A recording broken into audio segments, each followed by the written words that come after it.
Oh shoot, I should rename this stream. He's sick.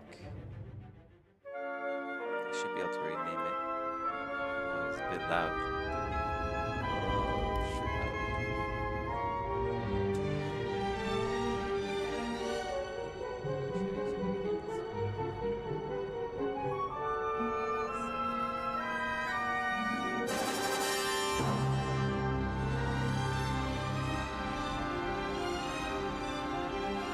Oh, login advice. Oh, 15k credits. Nice. Oh, what's this? Eels on MTX. What is this? Oh, I want to play like a character that uses the gun next. That'd be fun.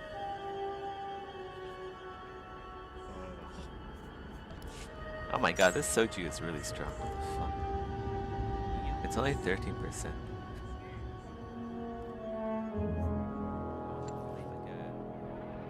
Okay, I have mail. Oh my god, this soju is... Where's the mailbox? Wow, now I know why they say don't drink and drive. Holy shit, this is so crazy.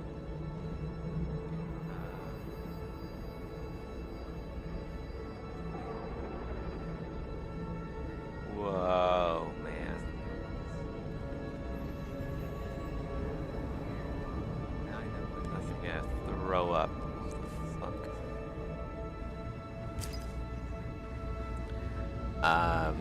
General Colvin, I just received word from our scientists on Droman Cause. The seed device.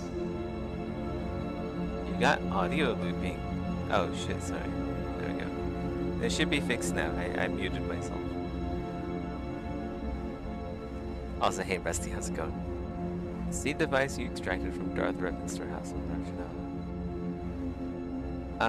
Unfortunately, the growth seed's growth rate can take decades or even centuries. Okay. What is this? Riley Dre. The Screaming Blade Cult. My lord, I'm happy to report that your cult is positively thriving. Still talking about that little display of power we rigged. Mistress is a natural leader, strong with full research. Blah, blah, blah, blah, blah. Standard. Premium storage box. Oh my god. Wait, does this increase my inventory? We'll go check them on that. What is this?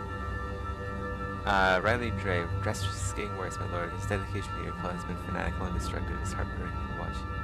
He's actually started forcing people to join the cult now. I've lost the count of the number of times our cult recruitment talks. Blah blah blah blah blah. Another storage box. Yeah, what's going on with the... You can rest easy, my lord. Your cult is back in order. Okay.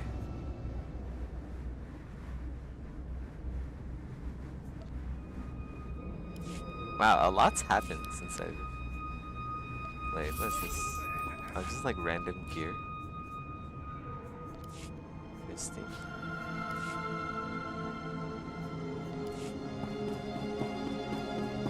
Odais, Akran, Wairadans, Jawan, Jandans. Your money's always good here. Some junk. Here, all this. What's this? Achievement boost. So I get care package out. Any of that. Narshadab. Is this my old one or my new one? I'll have to go check. Come again. Is the vault.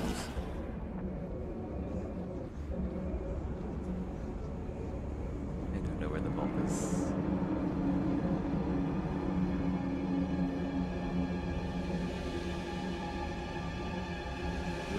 Something's back there. Hey, what is this? I need this room. Plugging the loop.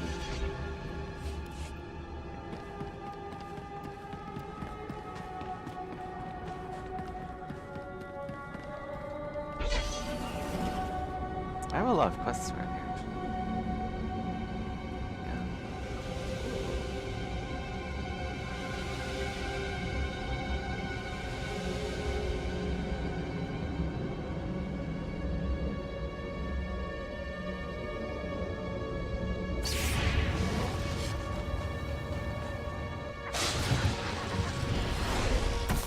Teufel Atraus.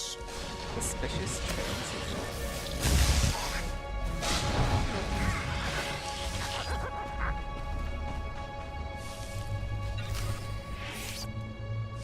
Okay.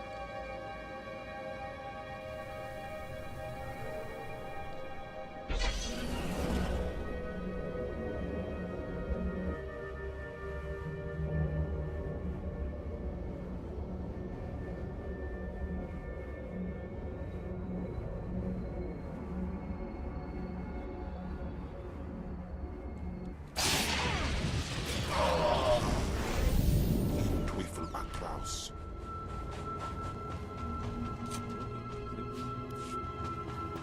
What's in here? Salvager and pounds person.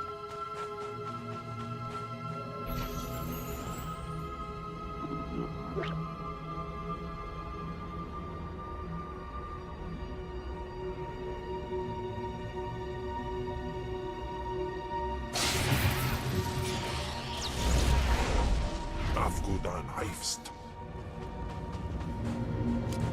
Wait, where's the loot? I can't grab it. He's stuck in the wall. No. Wait. If I like glitch my camera through here, can I grab it? Is it possible? No, can't get it that way. Wait, oh, there we go. Got it.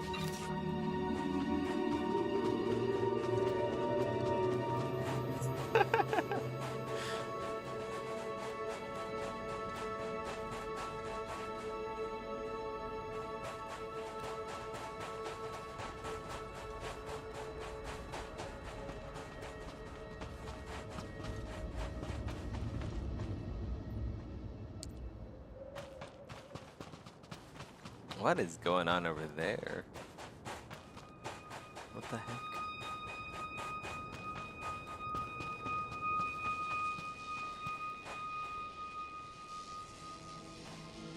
So bright. Tri-finger butthole.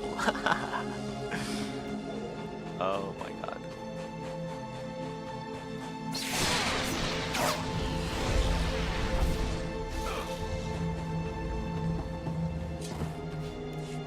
Okay, just need one more.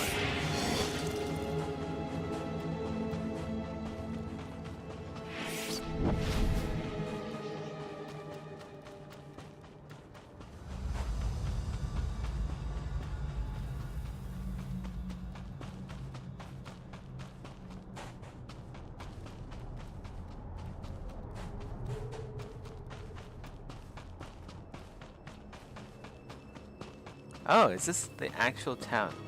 You know what this reminds me of? This reminds me of, there's an Indian street here in Malaysia.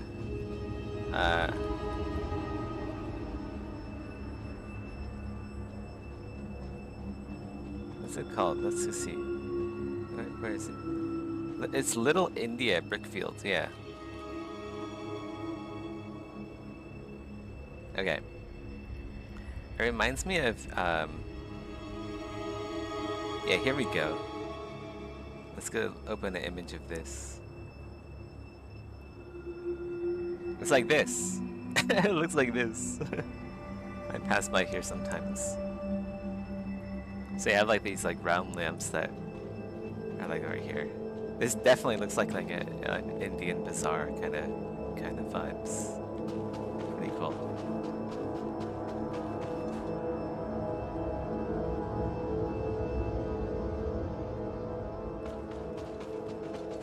Crew skill trade vendor.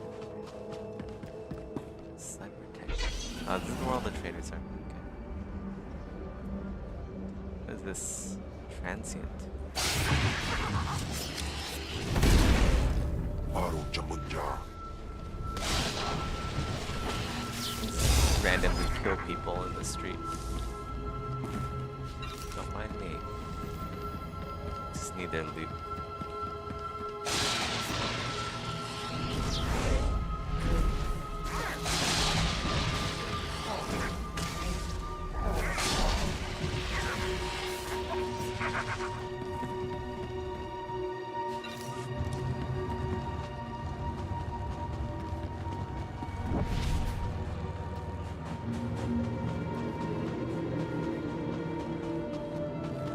Always go for the quick and silent kill. Oh, I can train another level speeder.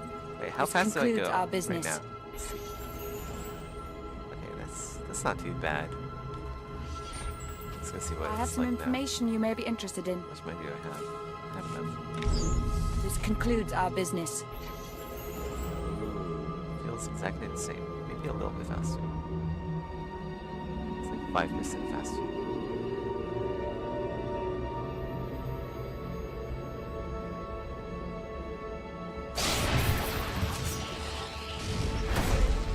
Aru Jamunja.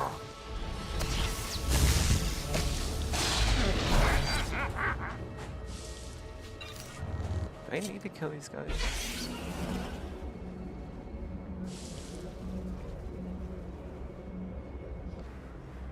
These guys dropped the codes, right? I need one more. Aru Jamunja.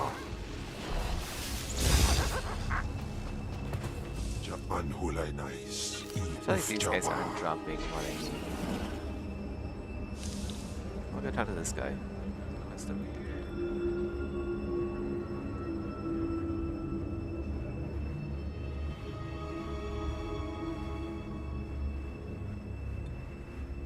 Ah, this is what we need. Afgudan Heifst. There we go. I was just killing random people for no good reason. Just a mass murder, which is who I am. Dirty mass murder specialist. Ooh. The green saber.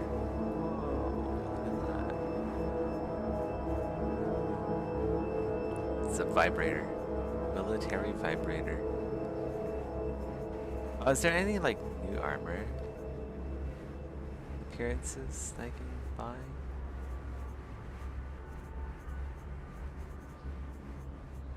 Tatooine Consular. Whoa. I look like a light side character. Why is this so expensive? Tatooine Inquisitor. It's basically the same as what I have right now.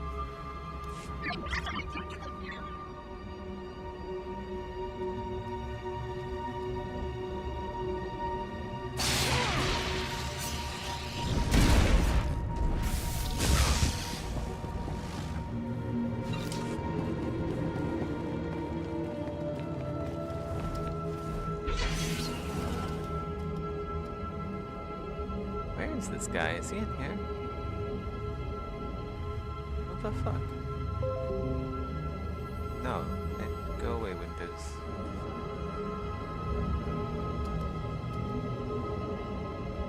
Oh, he's here. No, that's not him. Okay, here we go. My lord, even here on Tatooine, we have heard of your meteoric rise in the ranks of the Sith. Who are you? My name is Commander Villos. I came to Tatooine to eliminate the Jawa problem. I was wondering, Java in all of your problem. travels, have you had much experience with Force use among lesser alien species? Damn, imagine being the rank of commander and then being sent to Tatooine to eliminate Jawas. What did this guy do wrong that put him in this position?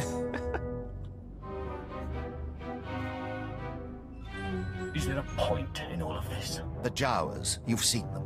Little, unimpressive, unimportant sand rats. Is Yeah, it why are you possible here they use the stationed Force? killing Jawas? A dozen of my officers were Commander. killed by the vermin, all with burns from lightning. If the Jawas are using the Force to resist our occupation, we must bring proof to the Dark Council so that they may crush the threat. Jawas don't use That's the ridiculous. No squeaking scavenger can master the Force. That's why I need proof. No Sith will believe it otherwise. But listen to what we've just discovered. The Jawa tribes are not as isolated as we thought. Apparently, they communicate with each other using secret relays in the deep desert. If they're training Force users, those relays will be our way to find out where and how. How do you propose to do that? We need to bug the relays. But the Jawas have reconstituted assault droids around every one, and the messages are in code. The communications relays are in the desert outside Mos Ila. If you want to help, plant these bugs on them, then hunt down the ranking Jawas in the area. If we're lucky, one of them has the cipher for the code. Really terrifying.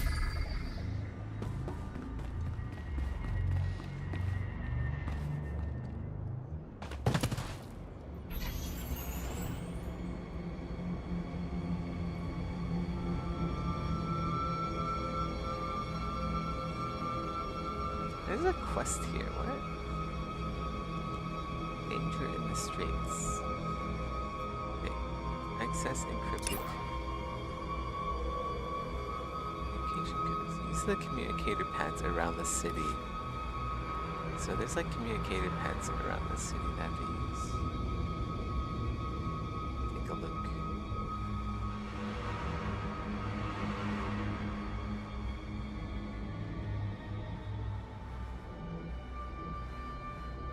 That's gotta be a quest item.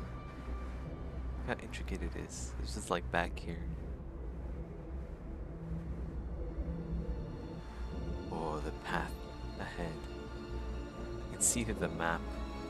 Whoa! What a trip.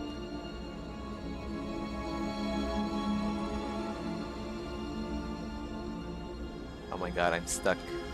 I'm actually stuck. That's not good. Wait, am I actually stuck? Okay, thank god.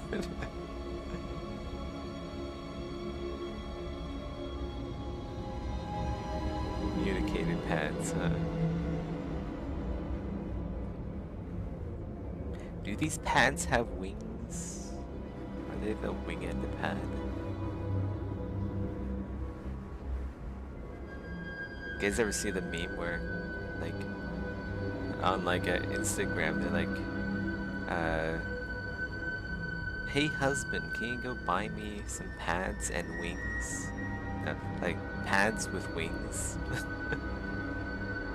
And they bring back like menstrual pads and then also like a bag of chicken wings.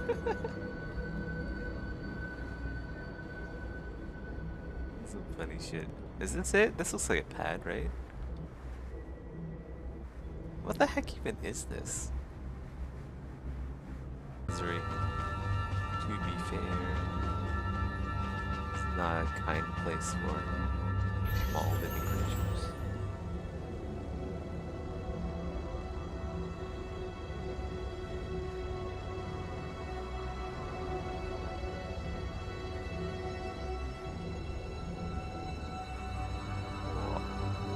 What's that? Oh. Just another suspicious transient. Looks like a goat. Sith talking to. Oh. Whoa, what is this? Damn. He's got his own personal dancer.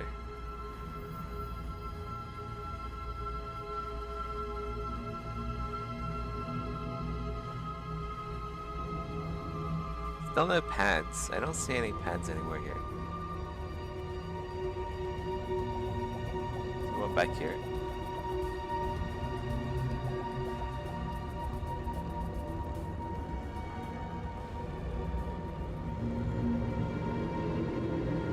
I'm gonna get myself permanently stuck one day.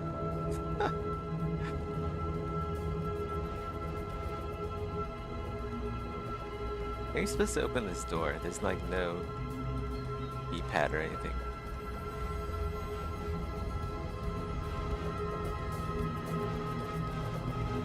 Okay, I think it might actually be permanently stuck.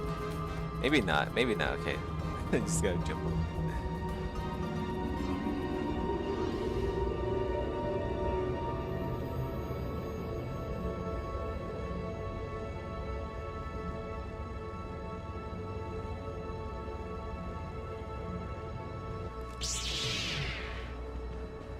Oh my god. It's another player.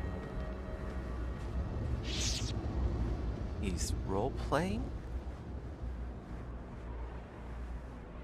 He's role-playing. It's a role-playing player. He's role-playing walking. It's pretty cool. Drop ones. Don't see any pads anywhere here. Pads. I was looking in all the wrong places.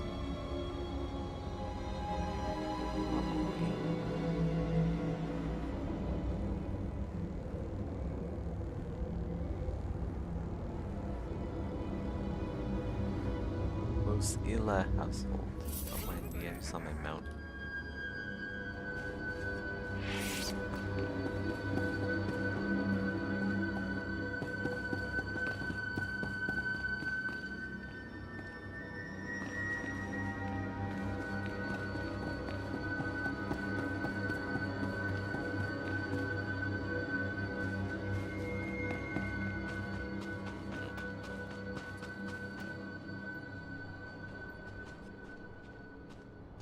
Danger in the streets.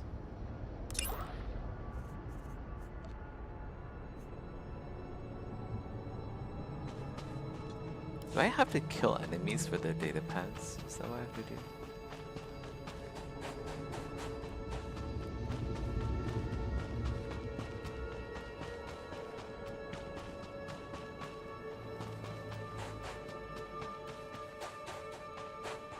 Why is this quest so hard?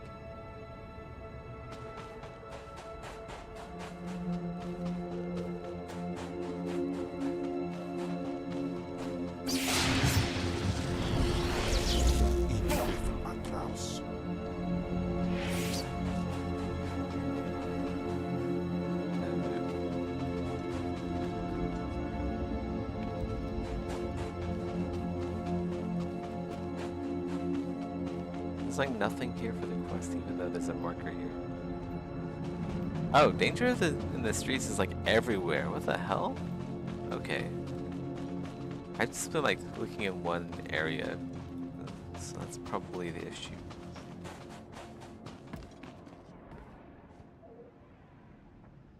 Still no pads. Where are the pads in the city? Oh, is this one? I found one. Oh my god, it's like an Easter egg hunt. Holy shit, those are hard to find.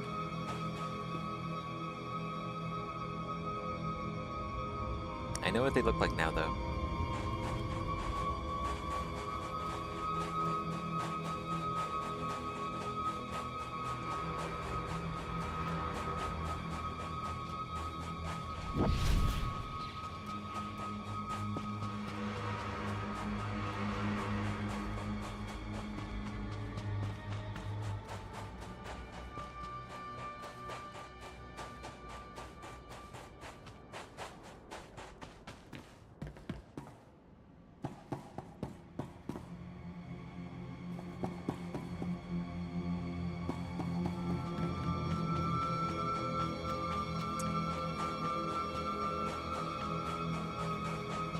Or the Jowl Sunny pads.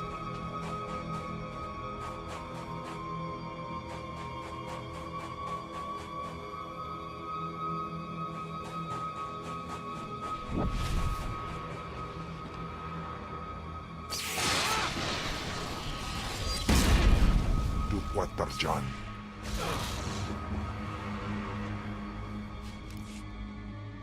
What is this? It looks good. What are these people drinking?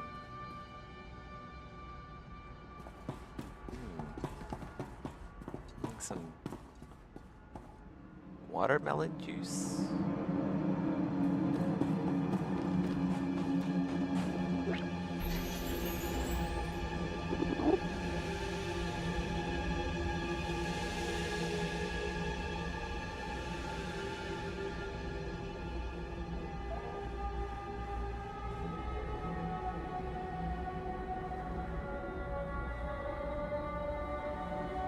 We'll go somewhere that we haven't been yet. Like over here. We have to go over here anyway. There's a quest. Location station. Don't need that. What is this? Get into a car wreck. That's what you get for not having insurance while driving a car. Could have known better.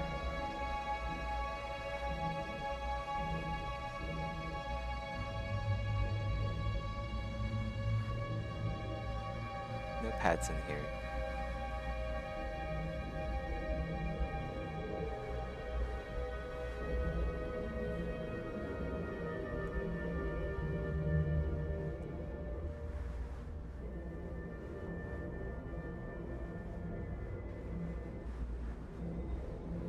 Okay, we gotta go in there. Let's go check around here for any pads, though. How come I have only found one pad so far? It's ridiculous. Oh, here's one. About time, jeez. Oh wait, the quest markers actually marked the pads. I just realized that. Because I was like right there, and the pad was right on top of it.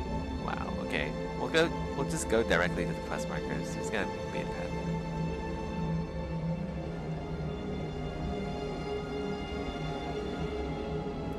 My bad.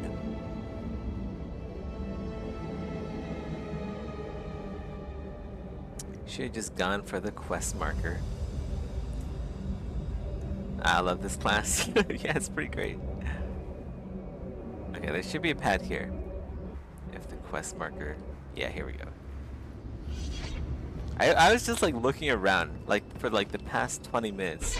I've been looking for pads. I haven't actually gone to the quest markers. I just like stumble upon them randomly, just like every other interactable quest object in this game.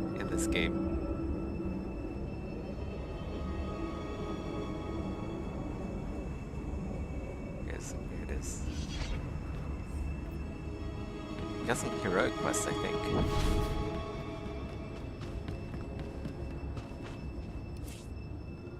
Might as well accept them all.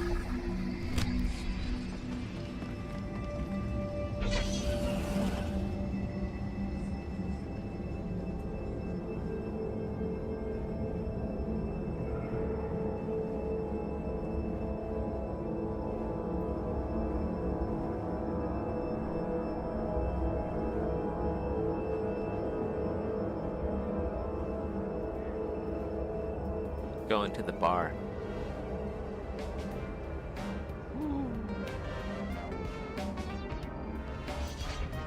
Shady character. He's kind of cute though. So babe.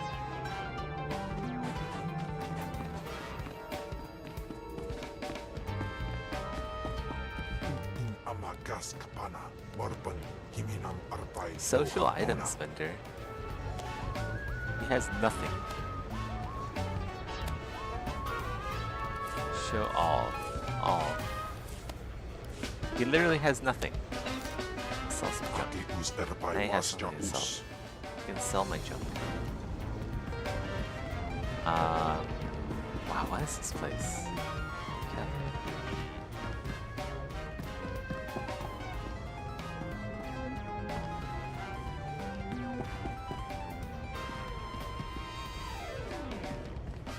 So how come they fixed like the see-through eyeballs and stuff on these meshes, but if I go into my collections, show collected.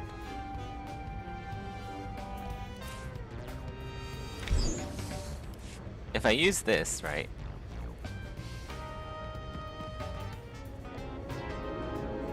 So I can summon one of these. I have a portable hollow dancer.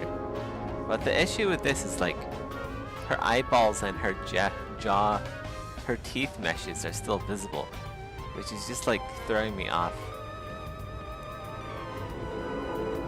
Like, they need to just, like, remove those meshes. For the personal one. Because then it's like this over here, right? It's like, they still have the eyeballs, right? And, like, the teeth in there. And, like, that's also inheriting the same material setup. So it's like, oh, gross. I don't want to see the eyeballs and the teeth. Where is it? This one. Bubble 2. Yeah, bubble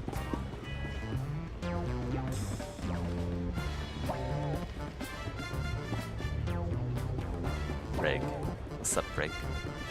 I'm looking for a pirate named Andronicus Revel.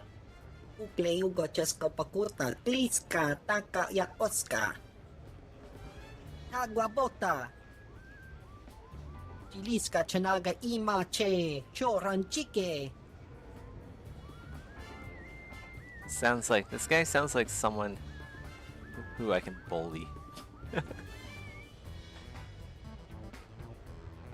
Looks like this is a peaceful establishment. We don't want any troubles to buy a drink, enjoy yourself, or don't start nothing. That's really up to you. I won't start anything if you tell me what I want to know. We are an inquisitor after all. Magisa ti miti sarona kapana. Kilia umpasa dobiska wumpa hupa. Kulirado kanki kung chaskrunki. Stop lying to me, shock him. They should have made the translucent shader in a way that still culls occlusion vertices, but that takes effort. Yeah, I mean, like, they can just, like, remove the meshes too, like, at that size and, like, at a distance, you aren't gonna notice if they're missing eyeballs, right? And, like, you won't be able to see the teeth anyway because the mouth isn't animated when they're dancing.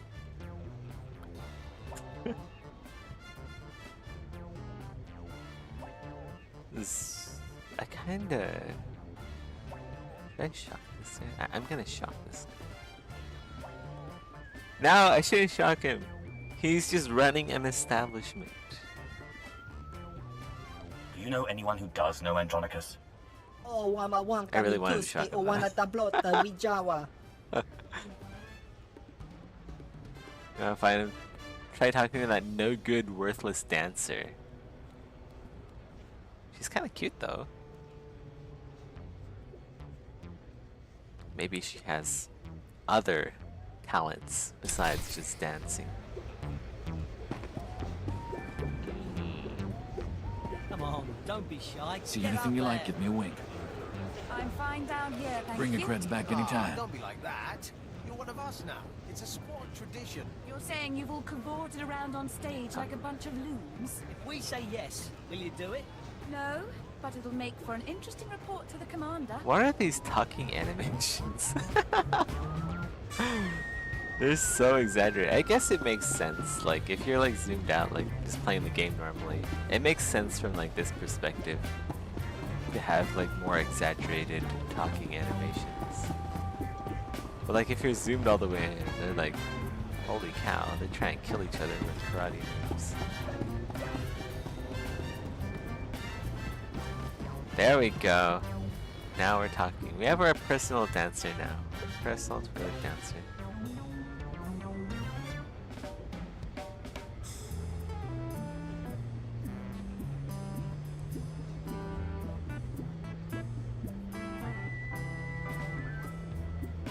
Okay, I should probably talk to her. Reg says you know Andronicus Revel. Manchika bugnoni slimo. Bebisa kakuka pemewata. Hasta Really? micha Never seen the kalkuka guy. de maji. Taus hagwa upa. For a price, I can tell you how to get old right to give up any information you want. I'm broke. Now let's make a deal. You tell me how to get Reg to talk, and I won't kill you. I won't Dula kill you. musta, That's the deal. O grangi tampio dume tunka. Faguta gi otto I endi. thought I had to give her some credits or something. But yeah, intimidation is the way to go. Duana uba kili wata pongidanko padoga lola.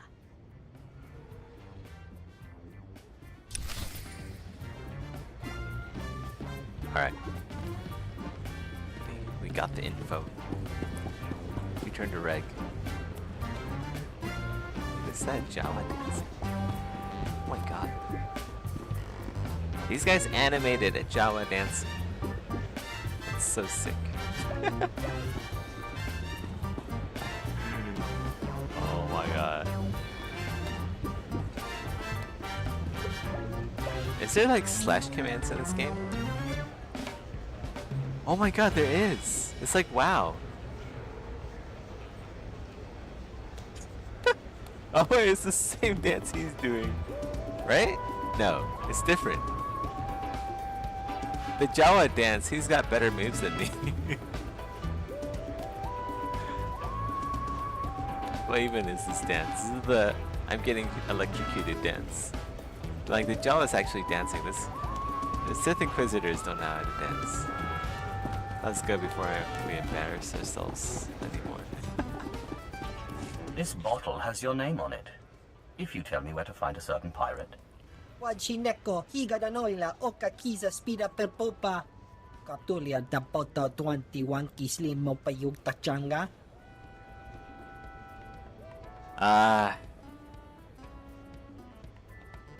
Depends. No Andronicus, no deal. Yapawakol ka doroni, kuna da wunda donko. Utula musta, wo granitampio, tu pushiwompa. This Andronicus fellow is sounding better and better. Piska ku, palia pitiye, potenya go. Korowe niminaka, sunri popa unaguta. Wow. Wajineko, higadanoila, gangster. oka kiza spida per popa.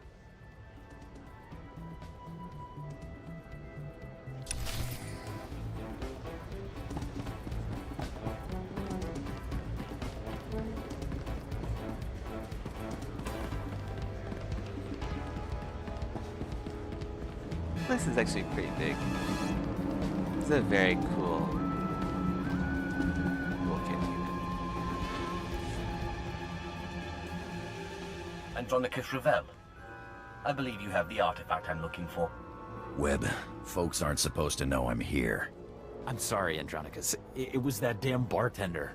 Take care of it.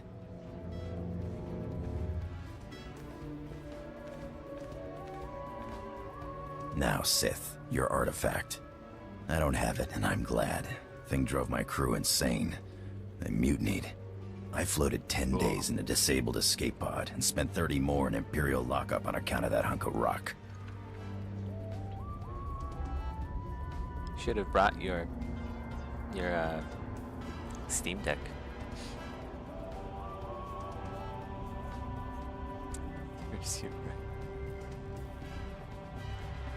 Convenient excuse for failure.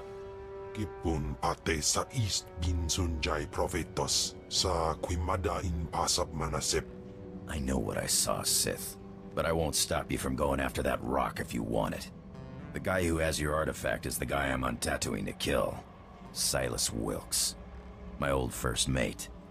He started the mutiny, then tossed me into space. Now he's an exchange big shot. He's got your Sith toy. Still alive. Why haven't you killed this Wilkes yet? You don't have a reputation for mercy. I've been chasing Wilkes halfway across the galaxy. Stole my favorite blasters, not to mention my pride. Lucky thing I got a contact inside the exchange. Only I can't exactly just stroll into the exchange base. Andronicus Revel has his own personal spy network. It ain't quite like that. Contact's name is Casey Ricks, old friend who used to be part of my crew. But she, doesn't exactly know I'm here. She's sure to know where Wilkes is hiding. Tell her you know me, and she'll tell you everything. Everything? You must have quite a way with the ladies to produce that kind of reaction. Let's just say that Casey and me go way back. You get that information, you can do what you want with it.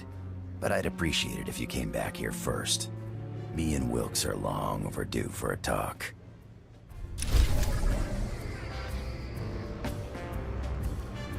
Okay. Got some more junk that I don't need. Oh, I don't have my XP. speed boost. I should have one active at all times. We'll activate it next time we get to... Let's just sell this. Next time we get to a quest.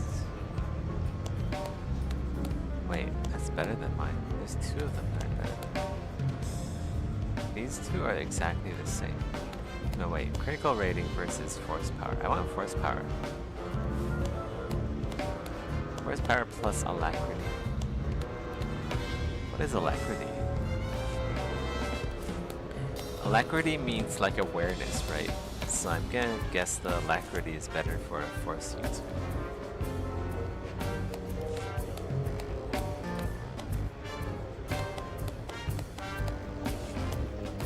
Wait, no items are available. I can't talk to this guy anymore. I can't even sell my junk to him. Wait, what? No items are available. What the heck? I just talked to him. Now I can't talk to him anymore.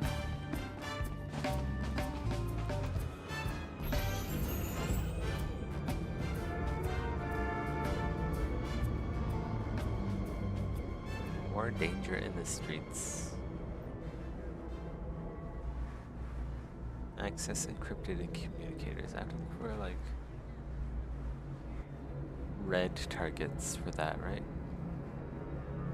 Pretty sure.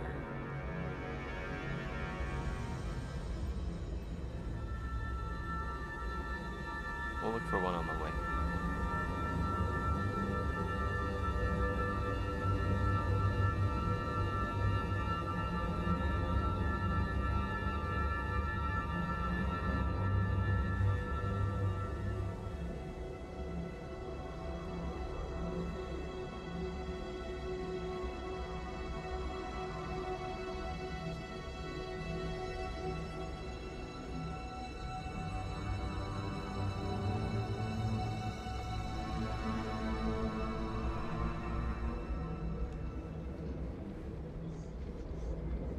Look at this spaceship.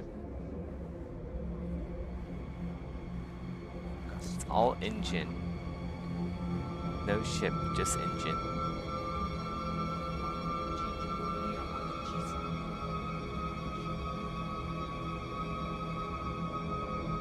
Oh really? No red targets anywhere? Oh, there's one.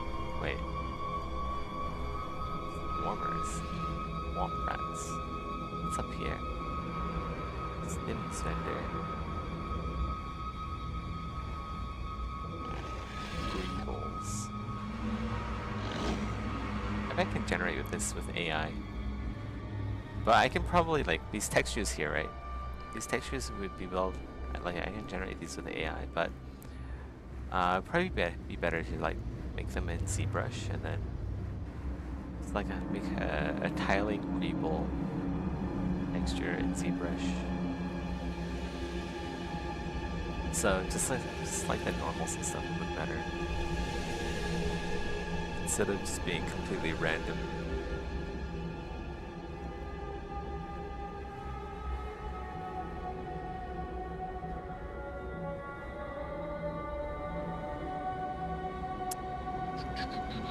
Let's go in here. The next quest is find any red targets. Whoa, okay.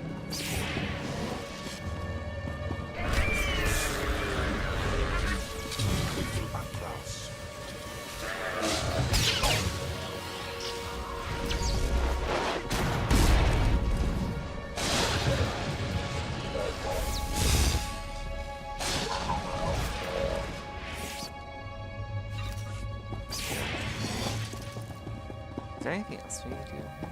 Go to the second floor. We'll get this group here just because.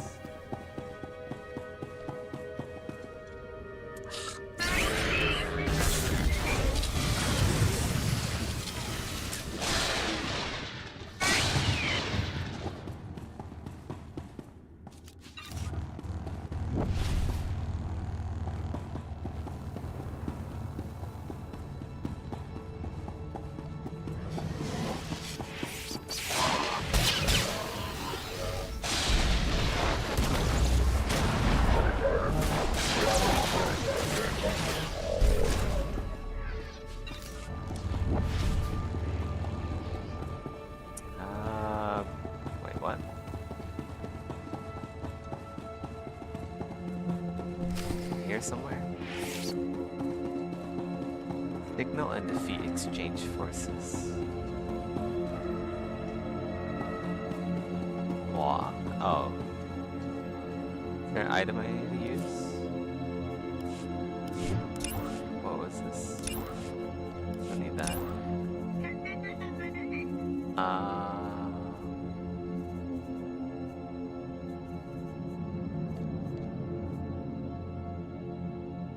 Wait, what? What is this? Plugging the leak.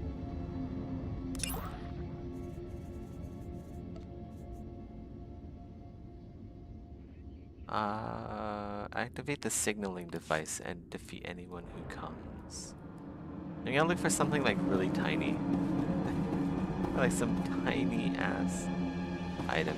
Probably on the lower floor, I guess.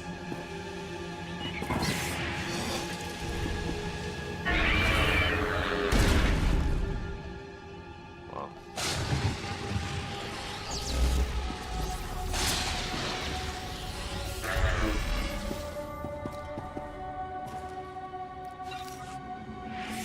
Should be here somewhere.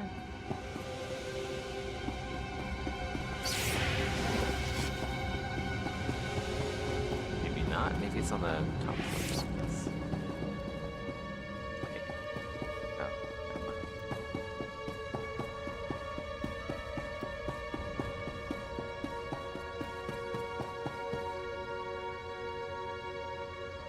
I don't see the signaling device. This is in my inventory. Now I have some accurate transports. Must be used at the drop site. That's the drop. Oh wow, okay. You have to be super precise with it, okay.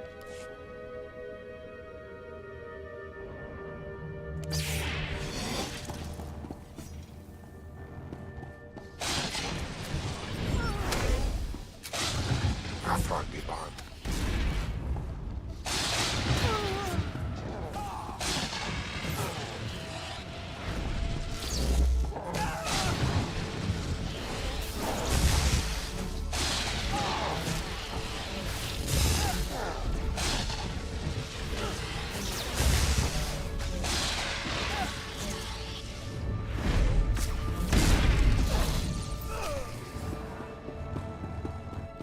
Alright, done with that. Let's keep going. Can't jump over that. Some speed. Oh.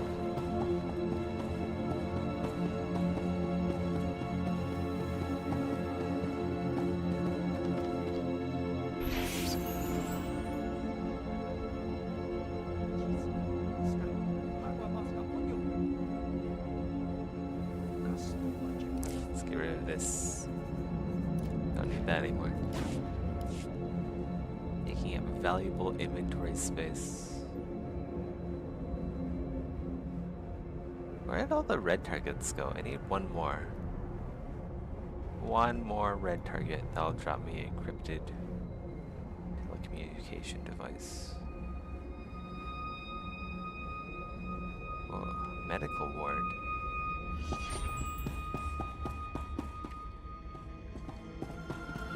Definitely for some quest. Not my quest. At least not yet.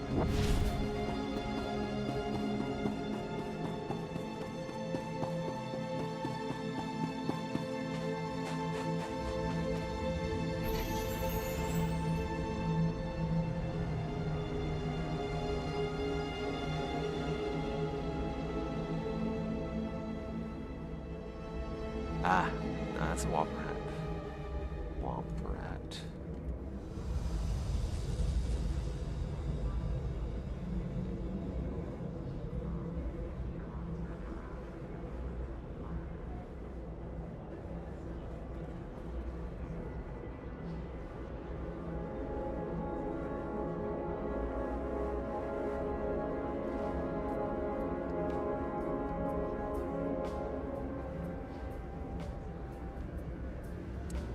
Not sure if I'm a big fan of Tatooine. Like, I've been like running around in circles for a while now. Your smuggling ring is broken. Here's everything I could salvage. Excellent. I was hoping that was you I was hearing about. The local authorities have been all in a dither about an unprovoked massacre of suspected exchange members. I hope this compensates you sufficiently for your time.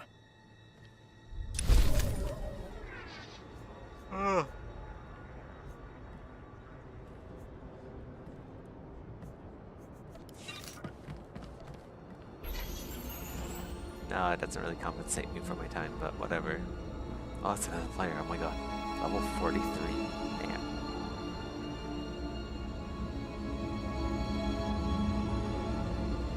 Oh, 42. What am I saying? Like, how do I get over there?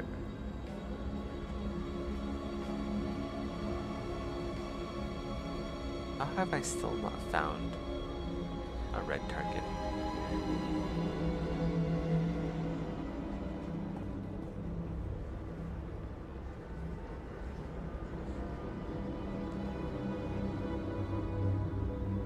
Did they not respawn?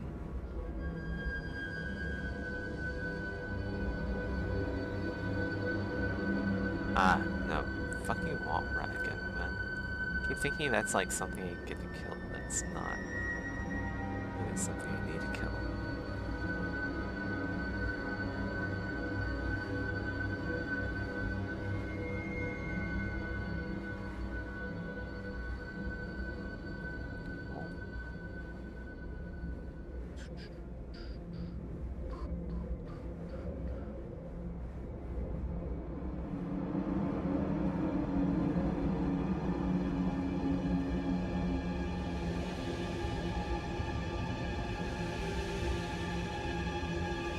Here's a flight path.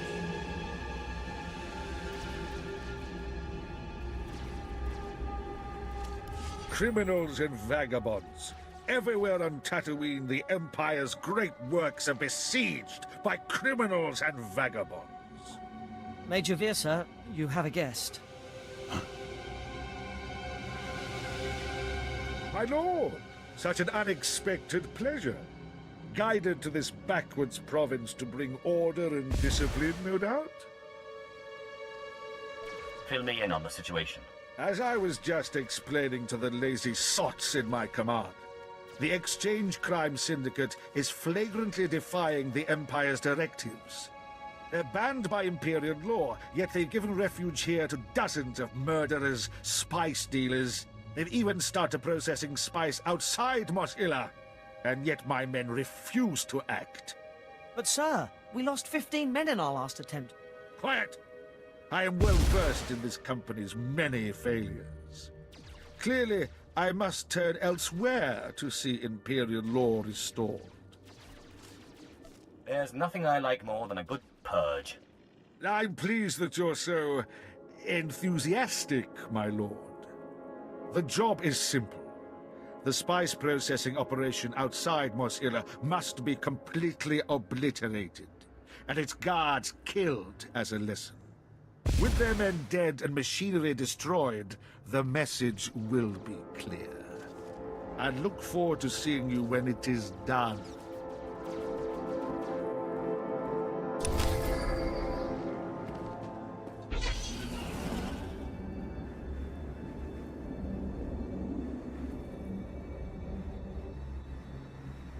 Where's the flight path? Oh, here it is. Travel route is confirmed.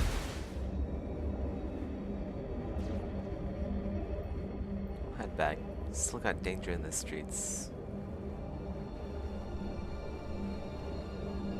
Still looking for...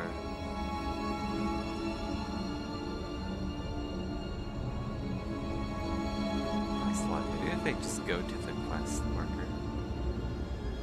Like last time. Might work. Who knows?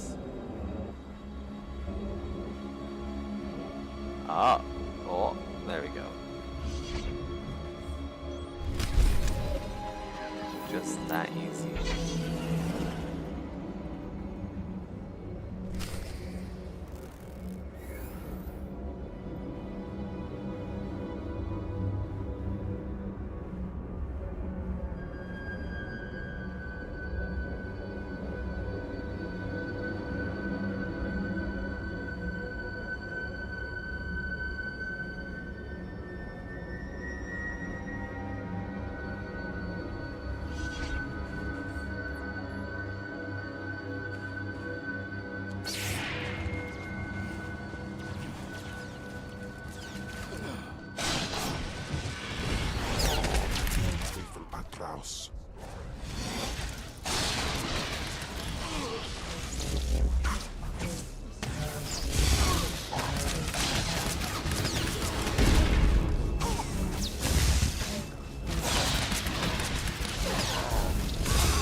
money. Money, money, money.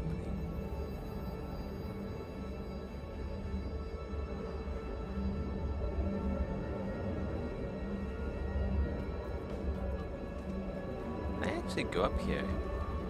I think it might actually be possible to jump into the roof.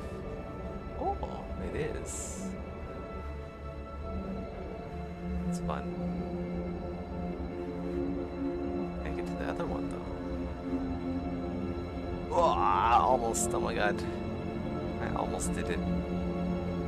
Try again.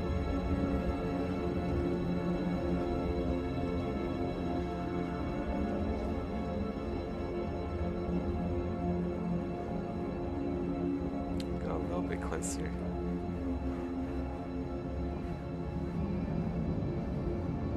Oh man, I don't know. Might not be possible.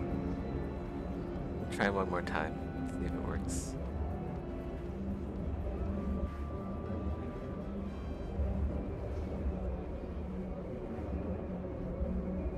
Nope, okay. It might work if I try enough times, but it's probably not really worth doing.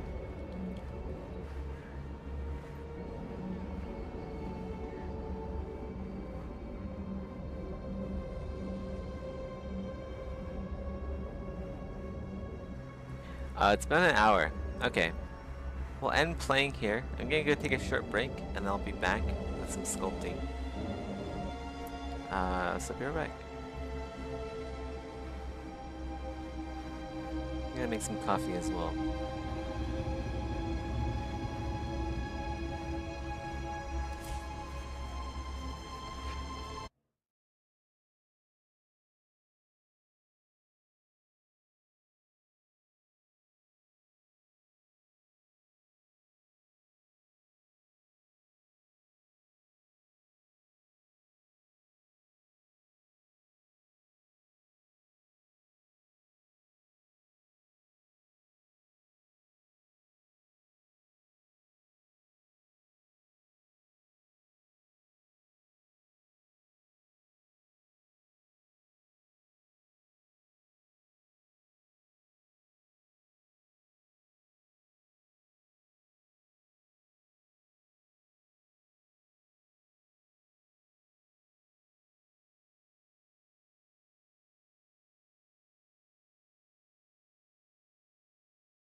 It's a joke? Dude, God damn, dude. No, they didn't. No, they didn't. I'll watch it right now. How is that surprising to you? Because it had a 7. Because it had a fucking 7. Like, what do you mean? How do you... I'm not even sure about that. Yeah, didn't we already see this? No, I watched the one for, what was it called? Star Wars Outlaw. That's a different one. I'm going to take a look at it right now. Concord review. Okay. Grab a copy of Overwatch off some dusty GameStop shelf and rub it under the musky armpit of the Guardians of the Galaxy's Peter Quill, and you might have something close to the feeling of Concord. As competitive hero shooters go, this sci-fi contender from Sony plays it quite safe. Complete with immediately charming characters rendered in... Wait, what? Quite safe. Complete with immediately charming characters rendered in...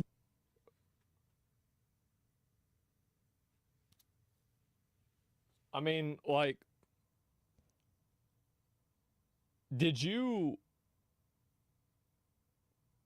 like, I mean, because haven't you read anybody's opinion about this other than what you think about it?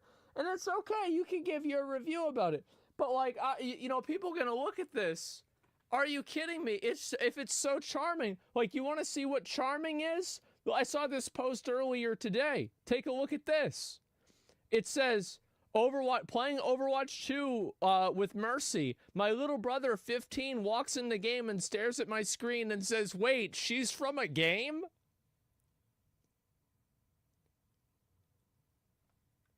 That's what a charming character looks like. Not whatever the fuck, where is this? Why would anybody, like, this is, why would you want to do this? It's just a big robot. It's just a trash can. Yeah, it's not even an interesting trash can. It's just literally a trash can. Here we go. Characters rendered in gobsmackingly beautiful cutscenes and ability-based PvP combat that never addresses... I mean, to be fair, the cutscenes were really good. It was impressively good how well put together they were and everything. Absolutely. Yeah. Why those characters are fighting one another when they're clearly allies in said cutscenes. But just because it doesn't offer much in the way of innovation doesn't mean Concord isn't fun to play. I've sunk over 40... Well, it does mean that the game isn't fun to play. So basically, one thing that does mean that it's not fun to play, is if you look at the player base of the game and nobody's playing the game. So, like, if a game was fun to play, you'd see more people playing the game. And you see this a lot with games that people like to say, oh, well, this game's actually really fun. And it's weird because you can have people that really want a game to be successful, but they don't really know how to, like, they're like so invested in it being good that they won't look at it from the perspective of anything other than their own. Yeah, like Helldivers? Yeah, kind of. Very enjoyable hours into the sweaty shooter, and it overwhelmingly nails its class-based gunplay. That rock-solid foundation certainly carries it quite a long way, but with only a few by-the-numbers game modes and no killer features to shake up the genre, it still has a lot of growing to do during its live service evolution. I don't think we're gonna get an evolution, okay? Like, there's some fish that, you know, they would crawl up onto the land, and they didn't know how to properly, you know, deal with oxygen. And so instead of evolving into land animals, they just died.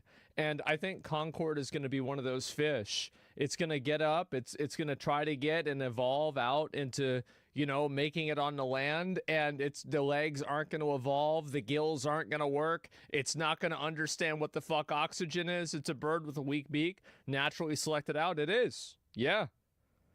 It's not going to, this game is not going to evolve, man. It's already dead.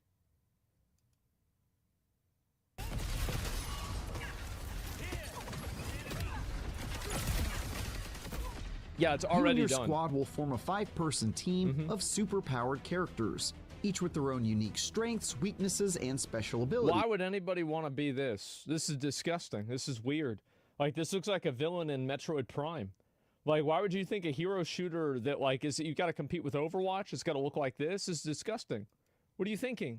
And then bring them to bear against an opposing team in a variety of formulaic game modes. Those include a standard deathmatch mode, a kill confirmed mode called Trophy Hunt, and a zone control mode called Clash Point, to name a few, none of which possess even the slightest hint of novelty. But being overly familiar isn't necessarily a bad thing if you've got best-in-class gunplay and awesome characters with compelling powers to back it up. That's true. You don't need to reinvent the wheel as long as the wheel is turning in a good way.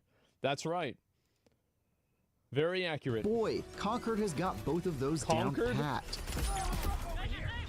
Concord sagely keeps its weapon selection very slim, with just 1 or 2 options given to each character by default, and no way to customize that. But the upshot here is that every single weapon feels incredibly responsive and finely tuned, and no 2 characters have weapons that feel at all similar. The arena-controlling Old Lady Duchess wields the submachine gun that's devastating at close range, while the sneaky and tactical Vale mostly relies on this long-range sniper rifle to take out enemies from afar. I really think that IGN and some of these review websites need to realize that every time they try to put out a review that's basically a fluff piece on a game that was received badly by nearly the entire gaming audience, that they take what little degree of credibility that they have and they cut it in half, right? Like you're cutting this, like it's like a tiny piece and you find a way to cut that little tiny piece in half. And that's what happens. So it's like, I think that if you don't, and I think it's very fair, like there are people who have made reviews that were negative of games, but I think that some of the best negative reviews of games have actually stood the test of time and have been profoundly they've aged better than people would believe, right? Like the Zanzibar Forgive Me thing, or the Skill Up Final Fantasy 16 review. There have been people that have given very negative reviews to games, but after time goes on, people see the truth in that feedback. While not all of these larger-than-life brawlers clicked with me immediately, like Cleaning Robot One-Off and his vacuum-based weapons that push and pull both enemies and gunfire around the map, or Baz and her knife-throwing and melee-focused ways. But given enough time with each of them, I was able to appreciate and even develop an affinity for this incredibly balanced and diverse roster of characters.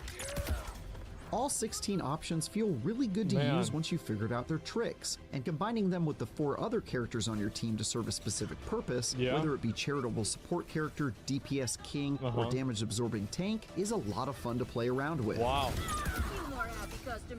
Similarly, the abilities that complement their weapons are fantastic, diverse, and have very generous cooldowns, completely changing the way combat plays out depending on which character you're playing as. The floating fire...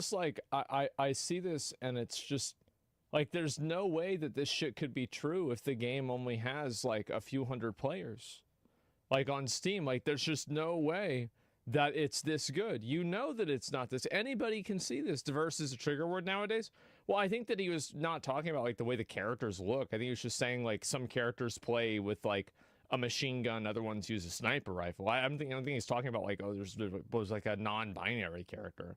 I don't think that's what he was referring to. Fireball chucking Haymar can blind opponents for a period of time and make them pay for standing in the same spot too long, while the rampaging ogre, Starchild, can close distances quickly with his charging attack and smash the ground to do heavy damage around him. Wow. Not all characters feel quite as original, like how Teo is the world's most generic soldier and comes equipped with a smoke grenade and cluster grenade as his 2 powers. I don't see that as a problem. That's the character for the people that play Call of Duty. The idea of hero shooters is to have something for everybody that plays different games so people can feel like they can get into the game and try out something that they're familiar with. Of course you have John Concord. You have, you need to have a Soldier 76. Like, and then you have the other characters that are like a melee character, kind of like Genji or Reinhardt or whatever that Star Child character is. That's the way that these games are designed. It's the way it's supposed to work. And options are few and far between. What are you doing? Plus, they serve as an easy starting point for newcomers.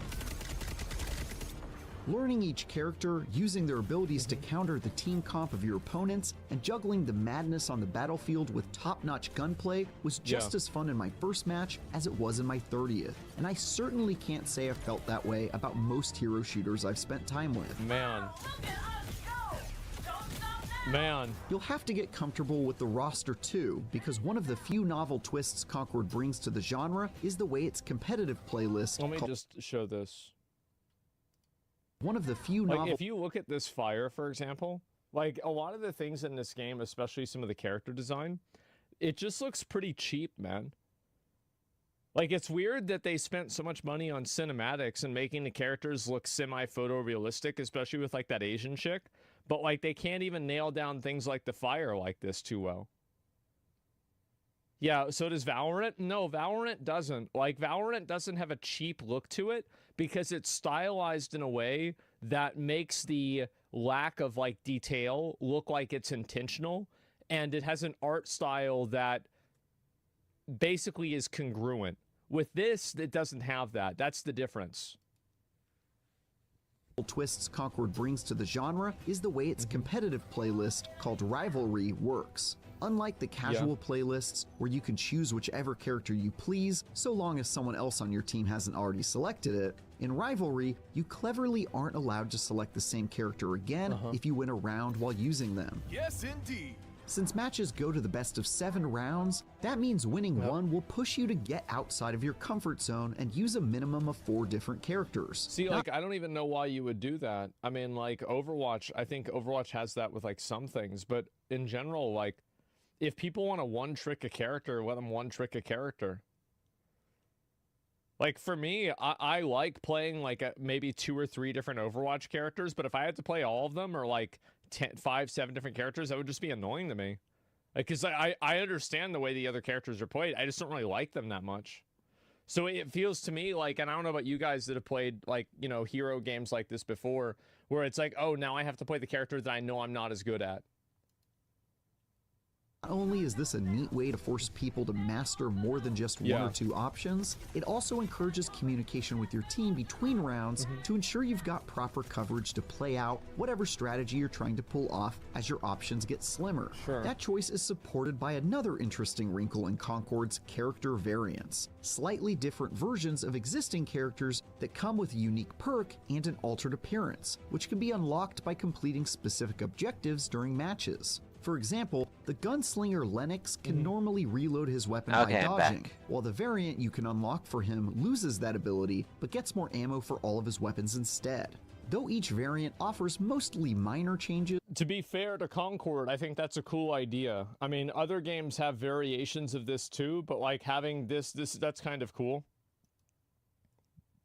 They definitely provide a meaningful thing to chase that offers more options in combat. Perhaps more importantly, they also it just adds a little bit more depth to it, and it makes the characters more interesting. Now, obviously, the trade-off to that is that it makes it harder for newer players to understand, because you'll be fighting against a character, and you'll think that, because in a lot of games, obviously, the big difference between characters is like every Reinhardt basically looks the same. I'm working. In like Overwatch, but like imagine if you knew like Red Reinhardt could do like a fire attack instead of like his normal like seismic attack, right? Or something like that. Like his Earth Shatter wouldn't stun you, it would leave fire on the ground. Like, this would be kind of a good thing, but also kind of a bad thing. I'm kind of like back and forth about this, right? But because it's a cool like metagame stuff, but it also hurts low-end players because it's confusing for them. Because there's skins that are like, okay, well, now you're using the skin. Is this skin for the normal character or the other character? Yeah. So maybe it is actually just a mess, but I like the idea of it at least. Give you the opportunity to fudge the number. In general, like anytime that somebody uses the excuse, like anytime that I hear somebody say that the way to solve a problem in a game that players are running into is to just get good at the game, I generally think that these are just ego gamers that don't really know what they're talking about. I don't really agree Asmund with just that in sucks at almost all Dark Souls. circumstances. I think most of the time when players are running into an issue where they hit a wall over and over, just needs to it's get generally good. a lack of good design. And this is true like in any game, right? Like this is always how it is. Mostly how it is? Yeah, absolutely. A bit in Rivalry, since variants count as separate characters on your crew and therefore let you play as the same characters in multiple rounds. With 16 likable characters front and center, you'd think story would be a major focus, but sadly, this is an area that's woefully lacking. With just 2 cutscenes right now to flesh out small bits of lore, Concord's strategy is to slowly drip-feed players with short snippets of story over a long period of time. Well, here's the thing, right, is that Overwatch was really popular because it had archetypes of people that were like, they had like really hot characters, basically. And it had these like kind of fantastic versions of characters, whereas Concord just kind of has your generic, I mean, this is your generic everyman, this is your generic John Concord, and this is your generic hot Asian girl that's in the game, right?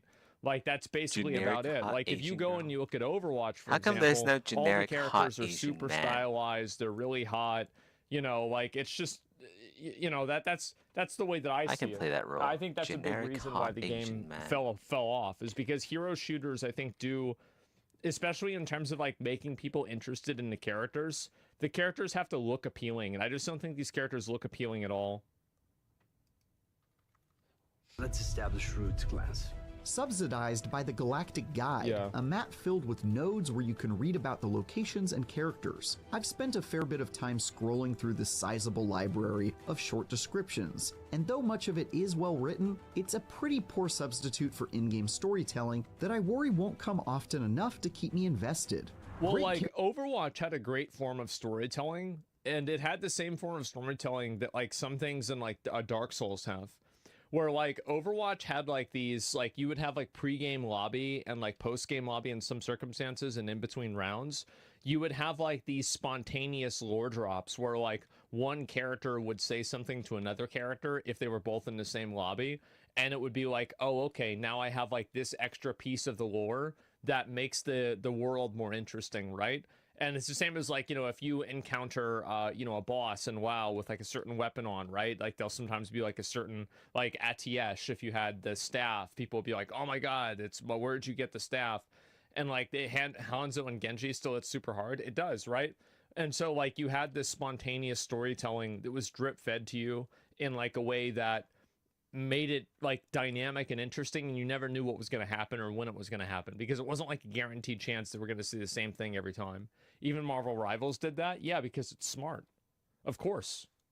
Yeah, characters squandered by a complete lack of narrative is basically a hallmark of the hero shooter genre at this point, but it definitely doesn't get any easier to swallow that especially bitter pill. If developer Firewalk sticks with building out the galaxy over time, it could end up being a major draw. But for now, it's never going to happen. I think that the best thing that Sony can do is to end this as soon as possible. Because like, and this is the problem, is that a player base's first impressions are so important that if you mess up that first impression, you never really get the second chance. And I think that's what happens more than anything, is that second chance doesn't happen. First impression is broken. People see, oh, bad game, and then they never think about it again. No Man's Sky? Yeah, but think about how many years that took in order to develop, and how much money they had to invest into doing that, and then multiply the scope of No Man's Sky into Concord, and then look at it from Sony's perspective versus just the small studio that only has No Man's Sky to base off of, right? It's like, yeah, No Man's Sky is a great example, but the truth is that No Man's Sky is a massive survivorship bias example. Like the vast majority of games that try to like redeem themselves, I was thinking about don't playing really No Man's redeem Sky. themselves. Like you can look at I don't know, like Diablo 4, I think is a good example, right? Is that Diablo 4 has improved a lot of the problems that they had since launch, but because Not people really are my kinda fatigued game, from the problems that they had from the game from launch, A lot of that they're cool not coming things back to about No play it Man's again. Sky. Cyberpunk, it took them until 2.0 to really reset that fatigue. And that was Like the art because style, again, CD Projekt not really Red my is an kinda individual studio, and vibe. you know they have to do what they have to do. But I think a Cool, lot of very cases they should cool learn from Artifact. Maybe. game. Yeah, first impression is Very cool important. depth, It's the though, I most gotta say. important. And so after people already have decided that they don't like something, it's very hard to get them to change their mind. Like, I've noticed this a lot with video games, is that if a trailer for a game comes out and the first trailer is good or bad, people will very rarely change their opinion based off of that until actual gameplay comes out because of how strong first impressions really are. Extremely thin, and also quite disconnected from the PvP action you spend all your time with. And a pretty big waste of a cast that has lots of potential. Set your expectations low.